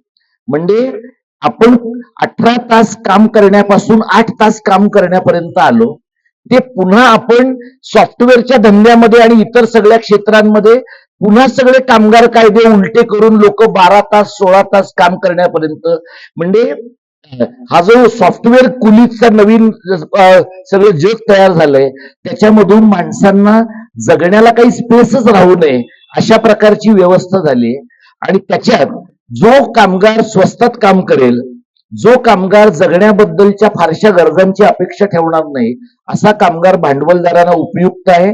त्यामुळे त्याच्या येण्या जाण्यावर, त्याच्या राहण्यावर घटनेच्या कलम 19 प्रमाणे कसलंही बंधन राहील याच्या बाबतीत भांडवलदार वर्ग जो आहे आणि त्याचे माध्यमातले पाठीराखे जे आहेत ते अजिबात तयार होणार नाहीत. इंडियन एक्सप्रेस मध्ये लेख आहे बघा, मला मी नाव विसरलो त्यांचं, की मराठीचा आग्रह धरणं रिक्षावाल्यांकडनं हे किती गैर आहे. म्हणजे तमिळनाडूमध्ये तमिळचा आग्रह धरणं गैर नाही, पण मुंबई शहरामध्ये मराठीचा आग्रह धरणं गैर आहे. आणि अशा प्रकारच्या लेखनाला आपल्याकडे म्हणजे मराठी माध्यमांमधनं लिहिणारे लोक दोन्ही बाजू मांडतात, हे पण बरोबर आहे ते पण बरोबर आहे. इंग्रजीमध्ये तुम्हाला असे दोन्ही बाजूने लिहिणारे लोक दिसत नाहीत. ते सर्वसाधारणपणे तुम्हाला जे परप्रांतीयांच्या बाजूने बोलणारे, भांडवलाच्या बाजूने बोलणारी भूमिका मांडणारे आहेत त्यांचीच मतं मांडताना तुम्हाला दिसतील. त्यामुळे मला व्यक्तीच्या विचाराल तर घटनेच्या 19व्या कलमामध्ये बदल करण्याची नितांत गरज आहे. आणि देशामधल्या सगळ्या स्थलांतराचं काय करायचं हे नीट ठरवलं पाहिजे. कारण उत्तर भारतातल्या लोकांनी त्यांच्या वाढत्या प्रजनन दराच्या बळावर स्वतःच्या राज्याचे मतदारसंघ 80 चे 120 करायचे. महाराष्ट्राचे 48 ते 72 जेव्हा होतील तेव्हा त्यातले पण 15-20 मतदारसंघ यांचेच होणार आहेत. म्हणजे अंतिमतः तुमची जर क्रॉस स्टेट लॉयल्टी लोकांनी धरली तर उत्तर भारतातल्या लोकांची राज्याबाहेर पण निष्ठा असण्याची शक्यता निर्माण होणार आहे. आणि ही अत्यंत घातक परिस्थिती आहे. तुमच्यातले जे कोणी लोक इतिहासाचे अभ्यासक आहेत, राज्यशास्त्राचे, आंतरराष्ट्रीय राजकारणाचे अभ्यासक आहेत, ही प्रक्रिया जेवढं तुम्ही हिंदुस्थानचं कथन नर्मदेच्या खाली लोकांच्या उरावर घालायचा प्रयत्न कराल, रेटायचा प्रयत्न कराल, तितकी या देशाच्या बाल्कनायझेशनची प्रक्रिया सोपी होईल. ज्यांना हा देश एक राहावासा वाटतो त्यांनी देशातल्या सगळ्या भाषांचा आणि भाषिक अवकाशांचा नीट आदर केला पाहिजे. या देशाचं जर काही बरं वाईट झालं तर त्याला हिंदी भाषकांच्या सांस्कृतिक वर्चस्वाचं वर्चस्ववादाचं एक प्रमुख कारण असणार आहे. म्हणजे त्यांची गरिबी हा प्रॉब्लेम आहे का, तर प्रॉब्लेम आहे, पण त्यांची गरिबी हा प्रायमरी त्यांचा प्रॉब्लेम आहे. त्यांची गरिबी त्यांनी इथे आणून आमच्या मदतीने आमच्या बोकांडी मारावी आणि वर माच करावा, या प्रकारची वृत्ती हा सहिष्णुतेचा भाग नाहीये, हा नेबळटपणाचा भाग आहे. तर हे मला वाटतं थोडस केलं पाहिजे. आणि घटनेच्या कलम 19 मध्ये मग ते व्हिसा सिस्टीमचा बदल आहे, परमिटचा इनर लाईन परमिटचा आहे, स्थलांतरावर इतर प्रकारच्या रिस्ट्रिक्शन्स आहे, पण तो बदल घटनेमध्ये यानंतरच्या काळात करावा लागेल इतकी टोकाची परिस्थिती विशेषतः डिलिमिटेशनच्या आगेमागे येण्याची शक्यता आहे. तुझ्या प्रश्नाचं आधी उत्तर देतो. आपण ह्याच्याबद्दल आधीही बोललोय, बरोबर. तू मला सांग, म्हणजे काँग्रेसच्या काळामध्ये उत्तर भारतातल्या राज्यांचा विकास झाला नाही, आणि आता तुम्ही जर रोजचे पेपर बघितलेत तर उत्तर प्रदेश आणि उत्तराखंड यांच्या जवळपास रोज मराठी पेपरांमध्ये जाहिराती आहेत. म्हणजे आता त्या जाहिराती त्यांनी मराठी लोकांच्या पेपरांमध्ये का द्याव्यात? आणि ते मराठी लोकांना प्रभावित करण्यासाठी त्या जर जाहिराती असतील तर त्याच्याबरोबर त्यांनी एक जाहिरात अशी केली पाहिजे की आमचं राज्य आता इतकं विकसित झालेलं आहे की कोणीही तिकडे दुसरीकडे जाऊन तू म्हणतोस त्या पद्धतीनं अपमान सहन करण्याची गरज नाही, आमच्या राज्यामध्ये परत या. म्हणजे काहीतरी बेसिक झोल आहे की त्यांना त्यांच्या जाहिराती मराठी वर्तमानपत्रांमध्ये कराव्या लागतात. जसं आपल्या मुख्यमंत्र्याला बिहारमध्ये जाऊन सांगावं लागतं की यंदा तुमची छठ पूजा फार बरी झाली नाही, पण पुढच्या वर्षी या, आम्ही तुमची सोय करणार आहोत. ही जी काही 27 सालानंतर 29 नंतर दिल्लीत व्हेकन्सी होणार आहे, त्या व्हेकन्सीसाठी जे लोक भांडतायत त्यांच्या दुकानदारीमधली ही सगळी स्पर्धा आहे. तुझं हे म्हणणं मला मान्य आहे की उत्तर भारतातल्या राज्यकर्त्यांनी चुका केल्या आणि केंद्रीय राज्यकर्त्यांनी पण चुका केल्या, आणि आपण त्यांच्याशी संघर्ष केला पाहिजे. त्यांच्याशी संघर्ष करणं हेच हिंदी हिंदू हिंदुस्थानच्या कथनाशी संघर्ष करणं आहे, बरोबर. आणि भाजपशी काँग्रेसशी तो संघर्ष तेव्हा करणं शक्य नव्हतं, कारण काँग्रेस नाधड हिंदी हिंदू हिंदुस्थानचं राजकारण करत होती, नाधड धर्मनिरपेक्षतेचं राजकारण करत होती. म्हणजे ते दोन दगडांवर पाय ठेवल्यामुळेच काँग्रेस मधल्या काळात आपटलेली आहे. आता हे जे व्हिक्टीम आहेत असं तुला वाटतं आहे, उत्तर भारतातले लोक, तू मुंबईमध्ये मी खूप सातत्याने उत्तर भारतीय वेगवेगळ्या थरातल्या लोकांशी बोललो आहे, आणि ते फक्त रिक्षावाले नाहीये, ते सॉफ्टवेअर मधले आहेत, ते शिक्षक आहेत. या सगळ्या त्यांच्यातल्या म्हणजे व्हिक्टीम वाटणाऱ्या लोकांना सुद्धा जो मुजोरपणा आहे, तो मुजोरपणा त्यांच्यातल्या अनेकांच्या जातीमधनं आलाय. म्हणजे अजूनही तिथेही रिक्षा चालवणारे चौबे, पांडे, त्रिवेदी हे जे लोक आहेत, तू पहा, म्हणजे माणसांनी शेंडी ठेवावी की नाही त्याच्याबद्दल माझं काही वैयक्तिक मत नाही. मी मुंबईत रिक्षाने खूप प्रवास करतो, आणि मुंबईतल्या उत्तर भारतीय रिक्षांमध्ये गेल्या काही वर्षामध्ये शेंड्या ठेवणाऱ्या रिक्षावाल्यांचं प्रमाण जवळपास 60 ते 70% आहे. आता हे जे लोक आहेत यांना सरसकट व्हिक्टीम मानणं, यांना सरसकट काय म्हणूया व्यवस्थेनं त्यांना नाडलेलं आहे असं मानणं, हे मला असं वाटतं की व्यवस्थेच्या आकलनातला आपला दोष आहे. मी तुझं आणि माझं याबद्दलचं वेगळं मत आहे. मला व्यक्तिशः असं वाटतं की उत्तर भारतातल्या राज्यकर्त्यांनी चुका केल्या, पण उत्तर भारतातली सिव्हिल सोसायटी तेवढी ऍक्टिव्ह नव्हती, हा त्यांचा प्रॉब्लेम आहे. उत्तर भारतामध्ये लोहियांसारखा माणूस होता, जेपींसारखा माणूस होता, अगदी कर्पुरी ठाकूर सारखा माणूस होता, पण त्या काळामध्ये त्यांची जी सिव्हिल सोसायटी आहे त्या सिव्हिल सोसायटीने जसं महाराष्ट्रातल्या फारच व्हायब्रंट असं नाही पण तुलनेनं व्हायब्रंट असलेल्या सिव्हिल सोसायटीनं एक प्रकारचा आवाज उठवून काही एक प्रमाणात चेक आपल्या व्यवस्थेवर ठेवला, आणि त्यामुळे महाराष्ट्राचा बराच, खूप नाही पण काही प्रमाणामध्ये विकास झालेला आपल्याला दिसतो. मुंबई, पुणे, ठाणे, नाशिक, संभाजीनगर सारख्या ठिकाणचा अधिक आहे. नीरज हातेकरांचं जर पुस्तक तुम्ही वाचलं असेल बेरोजगार नामा, तर महाराष्ट्रातल्या काही जिल्ह्यांमधला दारिद्र्याचा जो स्तर आहे तो बिहार, युपी पेक्षा जास्त आहे. मग मला जर काळजी घ्यायची असेल तर मी महाराष्ट्रातल्या मराठवाडा, खानदेश, विदर्भातल्या गरिबांचा अधिक घेईन, त्यांचा मला अधिक कळवळ आहे, कारण ते या व्यवस्थेने नाडलेले आहेत आणि मला त्यांच्याशी जोडणारा घटक त्यांची भाषा आहे. त्यामुळे याचं मला याच्या पलीकडे तुला समाधान करणारं उत्तर देता येणार नाही, कारण माझी ती आयडिओलॉजिकल पोझिशन आहे. माझी ही आयडिओलॉजिकल पोझिशन आहे की उत्तर भारतातल्या गरिबांची काळजी घेणं ही माझी महाराष्ट्रातला कार्यकर्ता म्हणून जबाबदारी नाहीये. महाराष्ट्रातल्या गरिबांची काळजी घेणं ही माझी जबाबदारी आहे. त्याच्यानंतर जर महाराष्ट्रामध्ये संसाधनांची सोय असेल आणि इतरही काही गोष्टी असतील तर ते करावं. आता हे शत्रुत्व का निर्माण होतंय? तू साधा विचार कर. 20 वर्ष जे लोक मुंबईमध्ये राहतात त्यांना 4 वाक्य मराठी बोलता येत नाहीत आणि ते धमकी देतात की आमच्यावर मराठीची सक्ती झाली तर आम्ही 4 मे पासून संपावर जाऊ. कानफटवून काढायला पाहिजे एकेकाला. आता कानफटवून काढायला पाहिजे म्हणल्यावर तुम्ही काय म्हणणार, तू काय मनसेचीच भाषा बोलतोस. पण मनसेच्याच माणसांना राग येतो असं नाहीये ना. राग मलाही येऊ शकतो. तुम्ही महाराष्ट्रामध्ये 20 वर्ष राहता आणि तुम्ही असं म्हणता समजता है लेकिन बात नहीं कर सकते.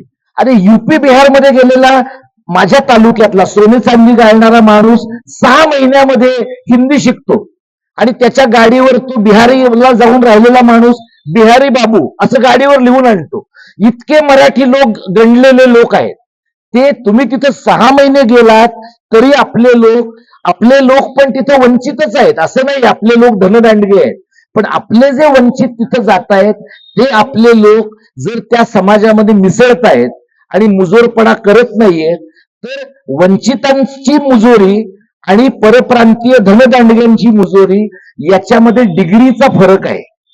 पण त्यांच्याशी भाषेच्या मुद्द्यावर आग्रही आणि आक्रमक भूमिका घेतल्याशिवाय पर्याय नाही असं माझं मत आहे.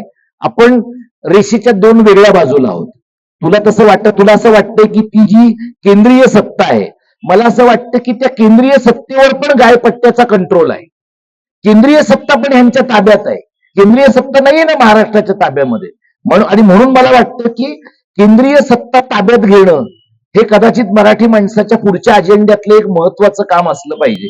पण मला या बाबतीमध्ये तू असं म्हणलंस की तुझ्यासारखा विचार असणारे लोक असं म्हणले की जे व्हिक्टिम आहेत त्यांना रिपीट व्हिक्टिम का करायचं, तर त्यांना पहिल्यांदा व्हिक्टिम करण्याची जबाबदारी आपली नव्हती. दुसऱ्यांदा ते इथं व्हिक्टिम नाहीयेत, इथं ते लाभार्थी आहेत या व्यवस्थेचे. जर ते महाराष्ट्रात राहिले नसते तर हे पण जगले नसते. याच्याबद्दलची कृतज्ञता जर राज्याच्या भाषेबद्दलची त्यांच्या मनामध्ये नसेल तर हा महाराष्ट्र द्रोह आहे असं मी मानतो. कारण महाराष्ट्र ही नॅशनॅलिटी आहे एका पातळीवर असं माझं मत आहे. तर ह्याच्या बाबतीत तू किंवा मी एकमेकांना या टप्प्याच्या पुढे कन्व्हिन्स करू शकू अशी परिस्थिती नाही आहे. तुझं उत्तर देतो मी. चहा घेऊ जरा. फक्त मी तुला काय सांगतो म्हणजे हे बघ, आपण वैचारिक चर्चा करतच राहणार आहोत, पण चर्चेमुळे कार्यनाश होणार नाही याची काळजी घेतली पाहिजे. ही मी माझ्या लेवलला ठरवलेलं आहे.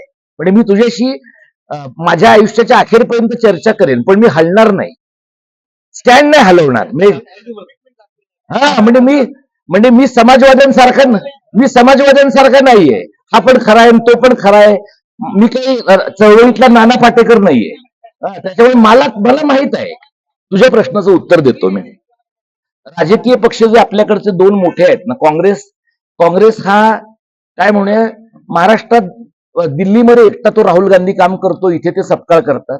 बाकीची काँग्रेस आपल्याकडे कोमात आहे. त्यांनी आता म्हणजे काँग्रेस पक्षाचं बऱ्यापैकी एनजीओ करण झालंय गेल्या काही वर्षात. त्यामुळे एनजीओ चालवणाऱ्या लोकांना राजकारण करण्याची वेळ आलेली आहे. भाजपचं तू जर म्हणलास तर भाजपचं काय झालंय की भाजप हा एक ते ऍग्रिगेटर कंपनी असतात ना, तसं भाजप ही ऍग्रिगेटर कंपनी आहे.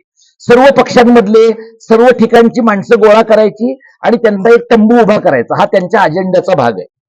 आणखी काही वर्षांनी म्हणजे आता काय होतं, भाजपमध्ये फक्त आत जायचा मार्ग आहे, बाहेर यायचं नाहीये. बाहेर यायचा मार्ग कधी येईल, जेव्हा तो बलून फुटेल ना, एक 10 वर्षांनी तो फुटेल. जेव्हा मिळणाऱ्या गोष्टी कमी होतील तेव्हा तो फुटेल. प्रादेशिक पक्षांच्या बाबतीमधला तुझं जे म्हणणं आहे ना, 2 सेना त्यांचा सगळा वेडेपणा लक्षात घेऊन सुद्धा 2 सेनांना भाषेच्या बद्दल काहीतरी म्हणायचं तरी आहे. पवार साहेबांच्या आणि दादाच्या पक्षाला काही म्हणायचं नाही. त्यांना फक्त एवढंच म्हणायचंय की हे सरंजामदार माझे, हे सरंजामदार तुमचे आहे. ह्याच्या पलीकडे त्यांचं काही म्हणणं नाही. मला व्यक्तिशः असं वाटतं की दोन्ही सेनांचा आणि दोन्ही राष्ट्रवादींचा जो छद्म प्रादेशिकतावाद आहे तो मोडीत निघाल्याशिवाय महाराष्ट्रात नवं सांस्कृतिक राजकारण उभं राहणार नाही. आणि आपल्याकडची जी आंबेडकरी चळवळ आहे त्या आंबेडकरी चळवळीतल्या मंडळींनी प्रादेशिकतावादाशी स्वतःला ठरवून अलग करून घेतलेलं आहे. मी एक दोन ठिकाणी आंबेडकरी चळवळीतल्या व्यासपीठांवर हे बोललो आहे की बाबासाहेबांनी शिका संघटित व्हा असं म्हटलंय, इंग्रजीतनंच शिका असं नाही म्हटलेलं आहे. त्यामुळे तुम्ही मराठीतनं शिकलात आणि इंग्रजी पण शिकलात तर काही बाबासाहेबांचा अपमान होईल अशी परिस्थिती नाहीये. पण आपल्या आंबेडकरी चळवळीतल्या लोकांना त्यांच्या मराठीपणाची जाणीव करून देणं, कारण स्वतः बाबासाहेबांची शेड्यूल्ड कास्ट फेडरेशन होती ना संयुक्त महाराष्ट्राच्या लढ्यामध्ये. तर हे चार जे प्रादेशिक पक्ष आहेत यांचं पुनरुज्जीवन शक्य आहे असं मला वाटत नाही. त्यामुळे ते जितक्या वेगाने नामशेष होतील तितका मराठीच्या सांस्कृतिक राजकारणाचा स्पेस मोकळा होईल. आणि जे काही नवं यशस्वी किंवा अयशस्वी जे काही करायचंय ते त्या नव्या स्पेसमध्ये घडेल. हे महाराष्ट्र धर्माचं मराठीकरणाचा अवकाश आहे. म्हणजे तुम्ही जर बघितलं तर हे जर दादांचा मृत्यू झाला नसता तर आतापर्यंत दोन्ही पवार एकाच पक्षात असते आणि ते सगळे भाजप बरोबर असते. ठाकरेंचं पण हे ठरत नाही त्यांचं की आपण मराठीचं राजकारण केलं पाहिजे का हिंदुत्वाचं केलं पाहिजे. आणि त्यांचा एक असा गैरसमज आहे की मराठीचं राजकारण मराठी शाळांच्या राजकारणाशिवाय करता येऊ शकतं.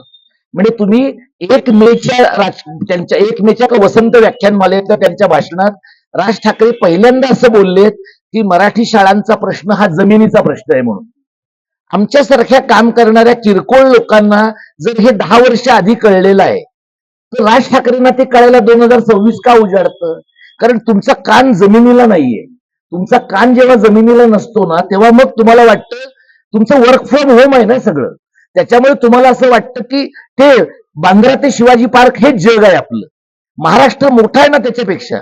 त्याच्यासाठी तुम्हाला फिरलं पाहिजे आणि फिरायचं नसेल तर किमान तुम्ही तो कल्चरल स्पेस मोकळा केला पाहिजे. हा तुझ्या प्रश्नाचा अर्धा एक भाग. कलेच्या बाबतीत जे घडतंय ना, फोक आख्यान असेल, क्रांतिज्योती सारखा सिनेमा असेल, संभाजी भगतांसारखा माणूस जे मराठीच्या आंदोलनामध्ये सहभागी होतो किंवा दुर्गेश काळे सारखा नवा मुलगा जे करतो आहे, मला असं वाटतं की संयुक्त महाराष्ट्राच्या लढ्यामध्ये ज्या पद्धतीने अण्णाभाऊंपासून अमरशेखांपासून अनेक लोक सहभागी झाले तशा प्रकारचा सहभाग वाढण्याची एक शक्यता नव्या मराठी कारणाच्या चळवळीमध्ये मला दिसते. ती आता एका विशिष्ट व्यासपीठावर होईल, एखाद्या अलायन्सच्या रूपाने होईल, एखादी लूज आघाडी जशी संयुक्त महाराष्ट्र समिती होती तशा प्रकारची होईल. मला माहित नाही, ते इव्हॉल्व्ह होणार आहे, विकसित होणार आहे. पण आता आम्ही जे काम करतोय ते आम्हाला संयुक्त महाराष्ट्राचा तो दुसरा लढा आहे अशी आमची धारणा आहे. आता लोक असं म्हणू शकतात, तुम्ही काय तुम्हाला वाटेल ते समजू शकता, पण आमच्या कन्व्हिक्शनचा भाग आहे की राज्य मिळवण्यासाठी झालेला पहिला लढा आणि राज्याची मराठी ओळख निर्माण करण्यासाठी असलेला दुसरा लढा, त्या अर्थाने हा संयुक्त महाराष्ट्राच्या लढ्याचा दुसरा भाग आहे. त्याच्यातनं इव्हॉल्व्ह होतील गोष्टी, विकसित होतील असं मला वाटतं. तुझे पुण्यातल्या माणसांचं म्हणजे पुण्यामध्ये मराठवाड्यातनं येणाऱ्या मुलांच्या संघर्षाबद्दल सांगितलं, तसं मुंबईमध्ये ज्या वेळेला पालघरमधनं उरणमधनं येणारी जी आगरी मुलं आहेत त्याही मुलांना त्या प्रकारच्या संघर्षामधनं जावं लागतं. झोपडपट्ट्यांमधनं येणाऱ्या मुलांनाही त्या प्रकारच्या संघर्षातून जावं लागतं. हा जो सगळा पेच आहे ना, तो पेच आपली भाषा किती सर्वसमावेशक आहे याच्यातला आहे. आणि पुणे हे त्या बाबतीमध्ये शुद्ध आणि अशुद्ध भाषेचं मूळ पीठ आहे. इथे भाषेच्या आधारावर एक प्रकारची सांस्कृतिक अस्पृश्यता पसरवणं, झिरपवणं हे सातत्यानं घडलं. पण मधल्या काळामध्ये तुम्हाला असं लक्षात येईल की बहुजनांचा माध्यम असतील, इतर क्षेत्र असतील, या बाबतीमध्ये भाषेवर वर्चस्व गाजवण्याची क्षेत्र बहुजनांच्या अनेक ठिकाणी ताब्यात आली शिक्षणाच्या सार्वत्रिकीकरणानंतर. त्यामुळे आता तुला जो प्रश्न इथे वाटतो आहे तो प्रश्न प्रमाण भाषा आतापर्यंतची म्हणजे शुद्ध अशुद्ध भाषा ही टर्मिनॉलॉजीच गैर आहे. त्यामुळे प्रमाण आणि अप्रमाण भाषा आणि बोली भाषा यांच्यातला जो संघर्ष आहे त्या संघर्षामध्ये मी अधिकाधिक सर्वसमावेशक अशा प्रकारच्या भाषेच्या बाजूचा आहे. आणि त्यामधनं भाषेचं पेठीकरण होऊ नये, भाषेचं त्या प्रकारची हेजिमनी तयार होऊ नये, वर्चस्ववाद तयार होऊ नये या बाबतीत प्रयत्न केले पाहिजेत, पण ते प्रयत्न तुम्ही भाषेच्या प्रवाहामध्ये एंगेज होऊनच करू शकता.